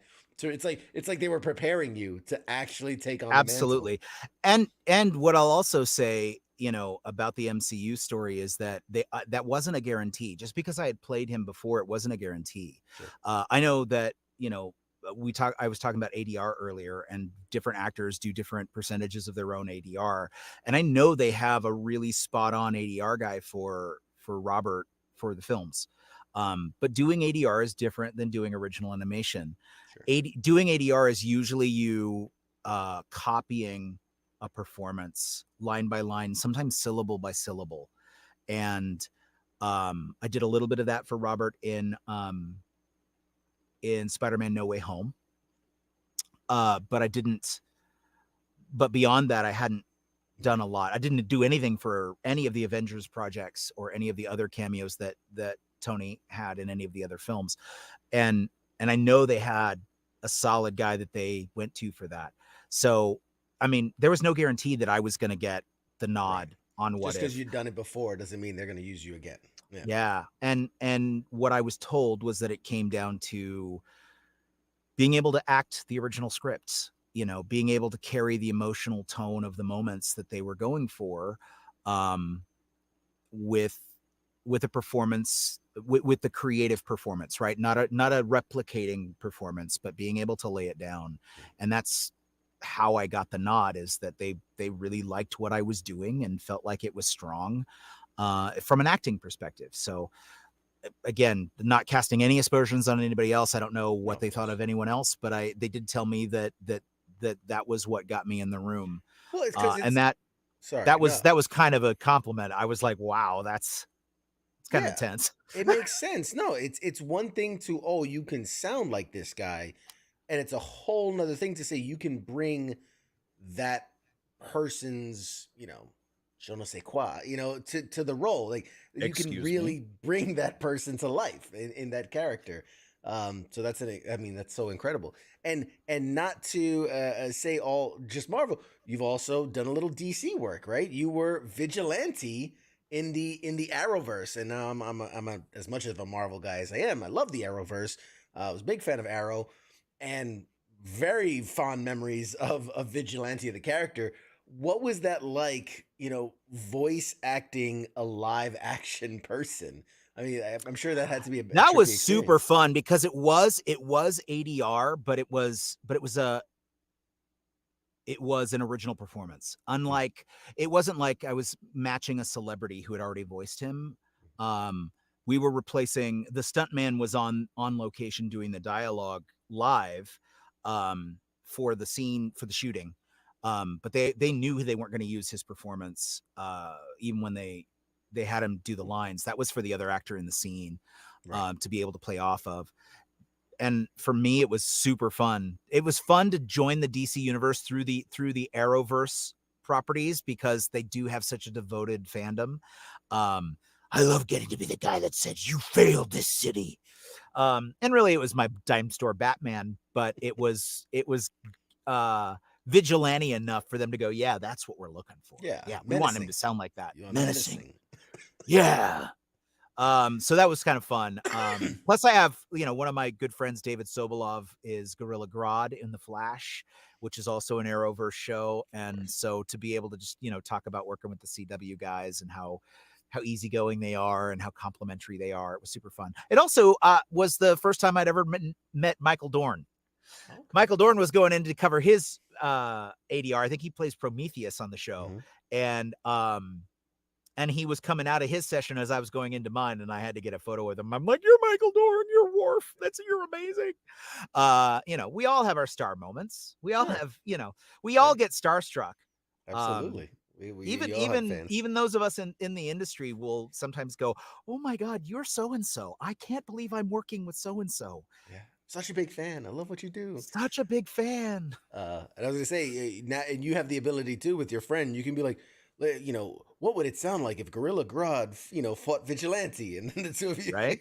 You can just go at it, fan cast your own. That's right. Fiction. If I didn't think it'd affect my career, I would go out and do some fan dubs. Very nice, very nice. With David, that would be fun. Oh my God, I'm already really wow. We're just about at time. I got a couple more questions if I can hold you a minute or two longer. Just a minute or two, but yeah, let's shoot for it. Let's see what we can do. I know recently, aimed more at kids, obviously, but I saw you have Bat Wheels, and you're voicing the Joker. Now, again, this is a kids show, so it's it's its own take on it and whatnot. But again, that is a prolific voice. That is a it's earlier actually. Somebody in the chats that put it earlier, and I forgot to mention it. That they said you have a very similar Mark Hamill voice in the way that you sound. So when you get the opportunity to play a Joker, where are you pulling the inspiration from? What Absolutely kind of Joker? From Mark Hamill. I'm stealing everything I can from Mark because he does the consummate Joker. But specifically for Bat Wheels, what's important for Bat Wheels is that the Joker isn't threatening for the kids. The last thing you want to do is have a show aimed at preschoolers that then gives them nightmares. Parents across the country will boycott you. Yeah. So all the villains have to be nerfed, and they have to be fun, and they have to be somewhat lovable, even in their villainy. So what happens, and this is not just the DC universe. This isn't just the Marvel universe. Sure. This goes across the board in preschool entertainment. You have kids at the age that we're targeting, which is like 2 to 6. In that age range, they are what's known as concrete thinkers. It's a stage of brain development. They struggle with abstract thought. If something exists on TV, it exists in the real world. So, and that's just the human brain development. You can't change that. It's like that's physiological. So we have to, so across the board, everything has to be de-intensified. And the great thing about a show like Bat Wheels is that you keep some high stakes drama. You're able to keep it high enough stakes to keep older siblings and or parents involved, and to speak up to the kids to help them in their brain development without talking down to them like, point out the blue block. Yeah. Where's the blue block? Like, there's a place for those shows. Bat Wheels is not it. And I'm glad. But when I play the Joker on Bat Wheels, I'm borrowing from Mark Hamill. I'm borrowing a little bit from Cesar Romero. I'm borrowing a little bit from Stewie Griffin, if you're listening closely enough. But he's safe and approachable. What's important about this version of the Joker is that he's the clown prince of crime version. The safer, more prankstery. Sure. He's silly. Silly, elaborate, pun-based heists like you used to see in the 50s and 60s comics, which is what led to, the campy Batman 66 show. And that's just, I told you I'd try not to be long-winded, but here I go again. That also was like childhood, boyhood dream come true. Like I was Shawn Michaels clutching that title at WrestleMania. when I booked the Joker, because I mean, if you go back, there's a picture on my Instagram of me dressed like the Joker for Halloween in 1990, in my sophomore year of high school, the year after I read The Killing Joke, and also the year after the 1989 Batman film came out. And I was obsessed with the character of the Joker. I was obsessed with The Killing Joke and Brian Boland's art style and how he drew the Joker. And I was always doodling Joker faces everywhere. And it was just kind of my obsession, perseveration at that time. And so to have actually booked that as a grown adult and gone, there's a version of the Joker out there that millions of kids are hearing, and it's me. Yeah. You are going to be the entry point for, there are going to be kids that grow up and know of the Joker, you know, whereas I grew up, maybe it was my teens where I became aware of the Joker. There are going to be kids that are 6, 7 years old with their Joker lunchboxes, and you are their Joker. For some, you know, like you said, it's the Cesar Romero. For some, it's the Jack Nicholson. For some, it's the Heath Ledger, which is a great Joker.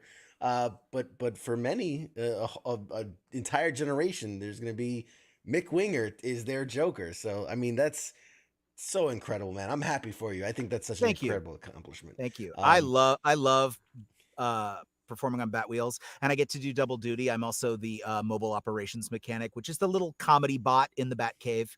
So that's always fun. You know, when the heroes are being heroes, to be that guy who comes in and is like, "Don't worry, Bam, I got you all taken care of." Yeah, Nice. that's super fun to be able to do that and to be able to do the Joker as well. Hello, Bat Bros. So great. I watched the first episode. I'm not gonna lie.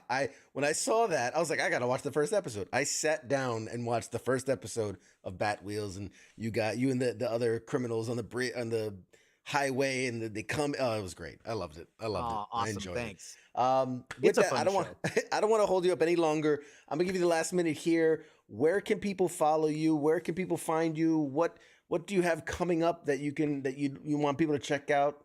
Floor is yours.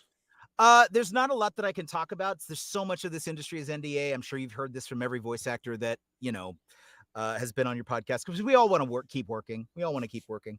What I can say is that there are some properties that I have worked on that are coming back soon.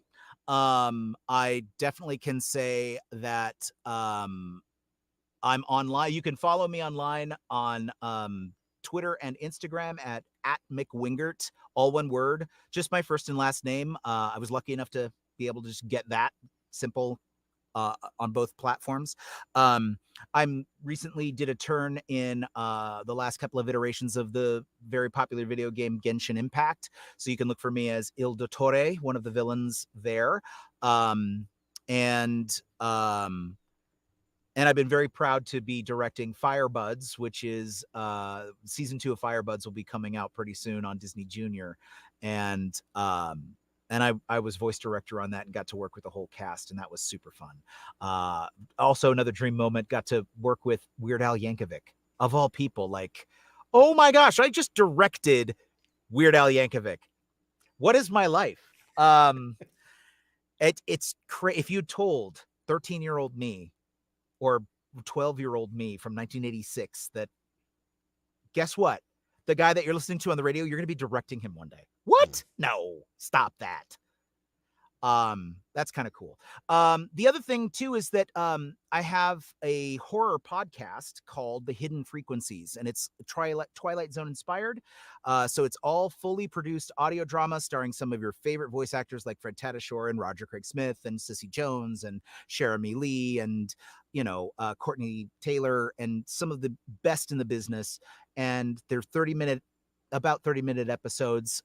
That's out there at all the places that you would hear your podcasts. Again, it's called The Hidden Frequencies, like radio frequencies that are hidden from you. And it's my love letter to the Twilight Zone. We have about 16 episodes out. So I have to check that out.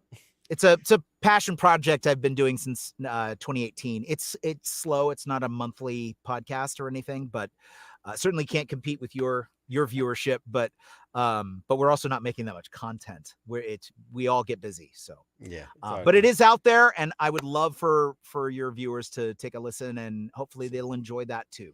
Yeah, we'll share the links out to it, and then you have mickwingert.com. You have the website. I do. People can find more about you and get private sessions and things like that. I mean, you're a masterclass. You're incredible. Thank you. Thank you so much for being here today. Honestly, I could keep going for another hour, but I want to respect your time. You're an incredible Appreciate dude. that. You're Thank a busy you so guy. much. I have loved chatting with you, CQ. Please, anytime. Absolutely. Anytime you wanna have me back to bore your audience, please. Yes, we'll look forward to future seasons of future things. And when we cross that bridge, when we get there, you are welcome back anytime. I'd love to dive even deeper into your catalog, because I mean, we covered the iceberg, the tip of the iceberg. It was just the tip.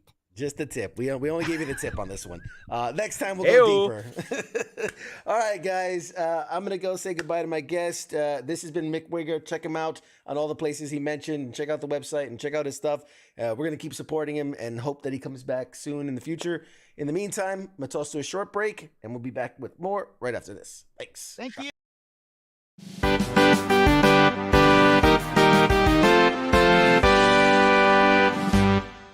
You're listening to the sounds of WTF Nation Radio.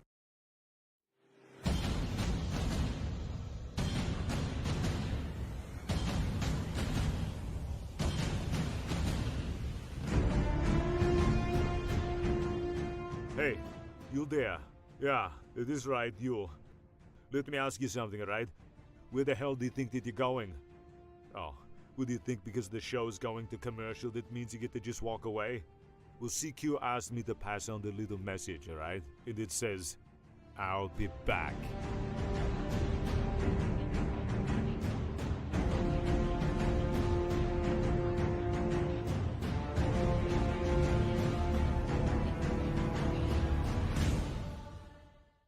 After all I've done, do you love me now? Do you love me now? After all I've said, running through your head, do you love me now? Do you love me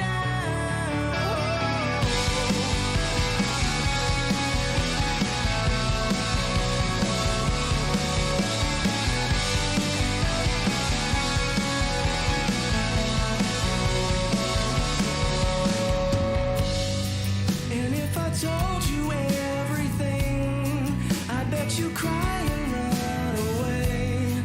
'Cause with all the lies I keep, made you believe this was me. The truth is I am not at all who I preach myself to be. And I deserve to be alone, and I'm alone here with me.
Broadcasting live from the basement of the Pentagon.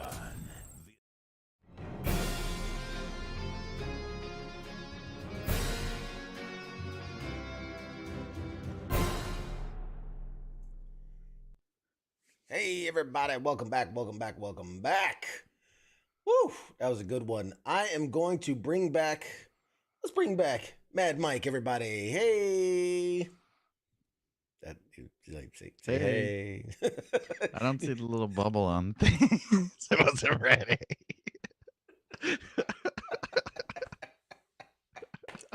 Say hey. Hey. Hi, guys. Hey. Oh, man. So, Mike, I know you caught the interview with our boy Mick Wingert. What'd you think, man?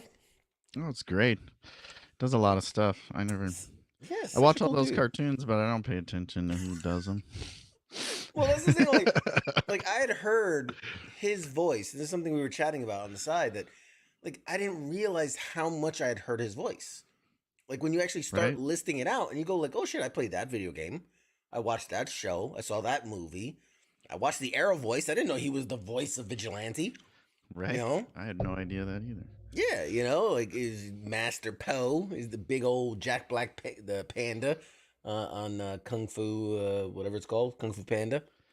Well, and all those things you could skip ahead on. Like you watch you stream a show, you don't watch I skip the credits, move to the next episode. Video games, I'm holding X down to go to the next screen after I press beat B the to skip. game. I mean, yeah, like I don't think it's an insult. I think it's the reality. And like he was saying, what a big deal when your name is in the pre-credit, because that's where people you see don't skip that. Like that's where people see that.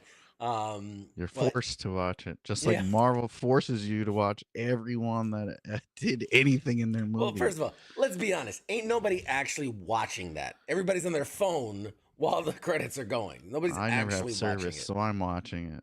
I know that there was one guy that bought 3 ketchup packets, and he has a credit in the movie. He's the third AD for ketchup on the film. Yeah. He's the assistant to the ketchup wrangler. But Mick was great, man. What a nice guy. What a humble guy. Actually asked me for a Pop Culture Warrior shirt. Or actually, realistically, he asked where can he get one. And I told him I would be happy to send him one. So, and it's like 3 you've sold now. 2 you bought yourself. Technically, I'm going to buy myself this one too and give it to him. That's what I'm saying. 2 you bought yourself. Yeah. I only know one sucker that bought one. Yeah. Somebody's got to help you out. Unfortunately, that's what happens when you're a friend with me. But love Mick Wingert, man. Was such a great dude. Speaking of what if voices, down the line in a couple weeks, we have the guy that was doing the Captain America voice on What If, on top of obviously a million other things. Chris Evans. Yes. By the way, I have Chris Evans. As a side note, I have Chris Evans coming on the podcast. Oh, you can only dream. It in there. You can only dream. At the end of the show, all 5 viewers would be thrilled Chris Evans on it. Spread the word. Maybe we'll get 6. I don't know. But no, the actor that was filling in for Chris Evans' voice for the, I believe he played like the scrawny version, right? When he did the one episode where they're in the big iron suit, he was that version of Chris Evans, or that version of Steve Rogers, I should say. So he'll be coming on, as well as a bunch of other guests too. Actually, you're pretty booked up. Yeah, man. I gotta show every week this month. I'm surprised. I thought you were gonna take off for Groundhog Day, Valentine's Day. It was like a full putting in the work. Oh man, how far you used to do 1 show a month, and now you've done 4 in 1 month. Come on, keep don't hurt yourself. Pace yourself. Keep bringing it. Yeah. Keep on. I'll sick my fans on you. Have we determined what like the fans' names should be? There should be a like the, I want to say the Warriors or something. You mean something like that? The Warriors, my Warriors. I don't know. It sounds so corny. The sea queers. It's too much.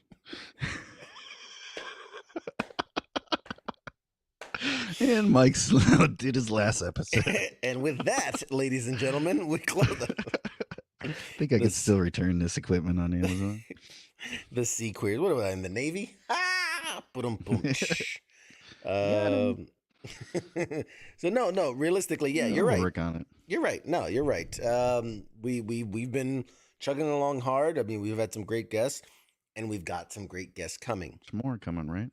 So next week we have Debbie Mae West, who another prolific voice actress. She's incredible. The list of things she's done is bar none. Most one that stands out in my mind right off the bat is remember Metal Gear Solid? She played Meryl. She was the character Meryl in the Metal Gear Solid series, but a number of other things as well. So that's gonna be a fun conversation. The week after that, sorry, I have a cough drop. I'm trying not to cough into everybody's ears. The week after that, we have Sean Cannon. You should really learn how to pronounce their names before they come on this show. You're great at this. Keep going. We got Is some it people. Jai? What do you say? Jai? Jai? I don't know. I'm just freaking. Sean Too Cannon. white to pronounce that. I'm just gonna start picking people. Is John? Is that Johin? Johin? John? Johin? Johan. Johan. We have Johan coming on. I don't know why all my guests canceled. I don't know.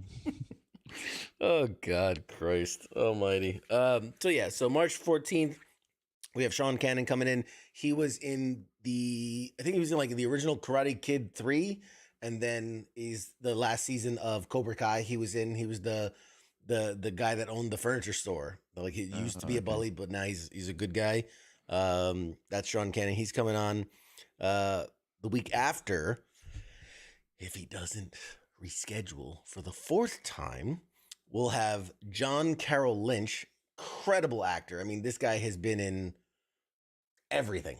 He's one of those guys. I was telling my wife knows nothing about nothing. She doesn't know. You say Tom Hanks, she's like, who? And you'd be like, the guy in the island with the ball and the thing. And then she'll be like, oh, yeah, I know that guy. She doesn't know names. If it was a telenovela, she would know who it is. All right. That's racist. So she doesn't know this guy obviously by name, but when I showed a picture of him and she's like, oh my God, I've seen him in everything. Just the other day we were watching, Crazy Stupid Love or whatever it's called, that movie. He's the father of the girl that got in trouble for the naked pictures or whatever, like the teenager that loves Steve Carell's character. He was her father. He's been in American Horror Story. He's been in, a million different things. Scott says, the island with the ball, you put some respect on Wilson. Sorry, Wilson. Oh my God. So John Carroll Lynch will be on the 21st. The 28th, that's when we have, who said it? Scott said, Chris Evans from Wish. We have Josh Keaton coming in. Chris Evans from Wish is coming on. We're not gonna tell him that to his face. But then we have a number. I have 3 guests. 2 of which have actually pre-recorded their interviews. Huge guest. When I say like huge guests, and one of the interviews I'm going to tease, we'll probably release it in April. Amazon delivery driver. Got him to stop. I mean, he's there often. We've got my Amazon delivery driver. We had to re-record it because he's very busy. He was behind schedule. I had to run alongside while he's doing deliveries and record the interview while he's running. No, so when I say I have an interview in the bag, huge actor on a series that's hugely popular right now, and does he have a pre-scene credit or is he post-scene credit? I don't think this show does pre-scene credits, but if it did, he would have one. Opening scene credit? But something happens in that interview that's a game changer. That's something that will live in infamy among my interviews and has implications to the future. I don't want to spoil it. It's so good. I want people to see it happen live, as it were. I mean, it's pre-recorded, but it's huge. That one's huge. And then Audio went out. So what was that? The audio went out. Yes, yeah, no, that happens all the time. That happens all the time. Something that doesn't happen very ever on our show. But needless to say, we have some great interviews coming, both live and pre-recorded. We're gonna all the things. I mean, the social media, we're gonna kick it back into gear. We have you and some other great contributors posting amazing content. So follow us on the Facebooks, on the Twitters, on the Instagrams, on the YouTubes. We're everywhere. The TikToks. We're going to be posting new clips, a bunch of stuff. So a lot of stuff is coming. More events, more things happening. I'm going out into the world more. You're going outside? I'm going outside way more. Tell. I know. I might get a tan. Spontaneously combust. At some point. I have 2 interviews that I'll be doing for the show that then I'll be linking up with those people in real life in their jobs. I'm just going to put it that way. People are going to let you be seen with them in public? Yes. That's impressive. Yes. The big things. Big time. Big things. For all 3 of you still watching, big things are coming. Those Patreon subscriptions are really paying off. really paying off. You guys all 2 of us contribute big things. Big things are happening, man. You'll see. Big things are happening. What else can I talk about? I don't know. Talk about yourself some more. It's fine. Well, the show's called Pop Culture Warrior. I am the Pop Culture Warrior, so I think I'm within my own my own right. I can tell you. Here's a look at the lineup. Here we have at WTF Nation Radio. Starting with Sundays, we've got the Sports Bar with King Smith, the actual King Smith, and Coach, bringing you what's happening in sports. Early reports, man. The show is on fire. It's doing great. Everybody loves it. It's fun. It's interactive. Highly recommend if you like sports of any kind. Tune in and check them out on Sundays. The Sports Bar with King and Coach. Mondays, obviously, as always, the Monday edition with Ice and whoever his co-host is for that given Monday, because that rotates as needed. Tuesdays, you have Pop Culture Warrior right here with me, CQ. Sometimes it's Mad Mike. Sometimes it's that guy. Other times it's not. Wednesdays, the Smoke Pit with Radar and TZ, bringing you all those amazing. You know, it reminds me of, remember the E4 Mafia? Like that's the show. That's the show for the E4 Mafia, and they are loud and proud of it, and it's a great show. Thursdays is Sergeant's Times, once again with Ice and I think Shipwreck or Pookie or whoever's on for Sergeant, should be Spanky or somebody's there with Sergeant's Time, and that's bringing you all the latest news and in the military and what's happening in NCO culture and all those good things. And we close out the week on Fridays with Friday Night Freedom. That's Kaz, that's Pookie. They're just giving you anything that hasn't been covered in the week. That's where you'll find it. And great interviews with musicians and writers and all kinds of great stuff. It's always a fun time on Friday Night Freedom. And that is the show lineup here at WTF Nation Radio. I'm going to thank my co-host for the night, Mr. Mad Mike. I'm going to thank my guest of the evening, Mick Wingert. And I'm going to thank you guys, the fans, for tuning in, for watching, for supporting, sending us your thoughtful and insightful questions and comments and sarcastic remarks, as always. It's much appreciated. It's not the same when Mad Mike's on this side of the camera. You know, usually there's a lot more sarcastic comments in the chats when he's not on camera. I do what I can. It's so hard to do both at the same time. But Mike, do you have any closing thoughts? Any well wishes? Any? I don't wish well. No. I hope this. I don't know why this show's still on. I don't know. I don't know why I agreed to be on here, but I'm here, so you're welcome. We are graced. We are graced by your presence. Unfortunately, you bring many well tidings, and we'll have a bountiful harvest. Once I was told I was positive, but oh God, I've got nothing. Okay, well, with that cheery remark, I'm gonna wish you guys a well night. I don't know, man. I'm so good at everything else. Closing this show, I am the absolute worst at. I'm like, can't wrap it up, B. Just gotta just let go. Let it go. Let it go. All right. Well, bye, guys. Say goodnight. See you next Tuesday, maybe. I don't know. I know who won't be here next Tuesday. The third solstice. You might need to take off. It's Hey, a 3/4 moon. If there, there's a sweet spot in the temperature. If it's not between 60 and 62, I'm just not in it.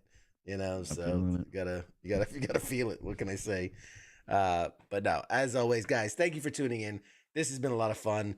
Thanks, Mike. Thanks, Mick. And we'll see you guys next week. Shots.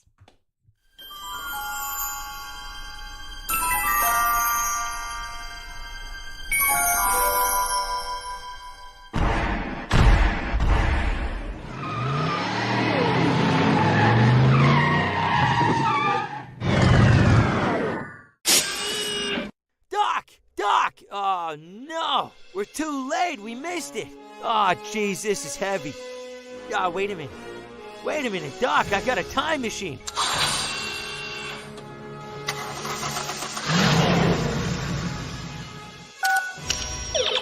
I'm just gonna punch in the coordinates. Pop Culture Warrior, Tuesday night, 8 p.m. Eastern Standard Time on WTF Nation Radio. Now crank this bad boy up to 88 miles per hour.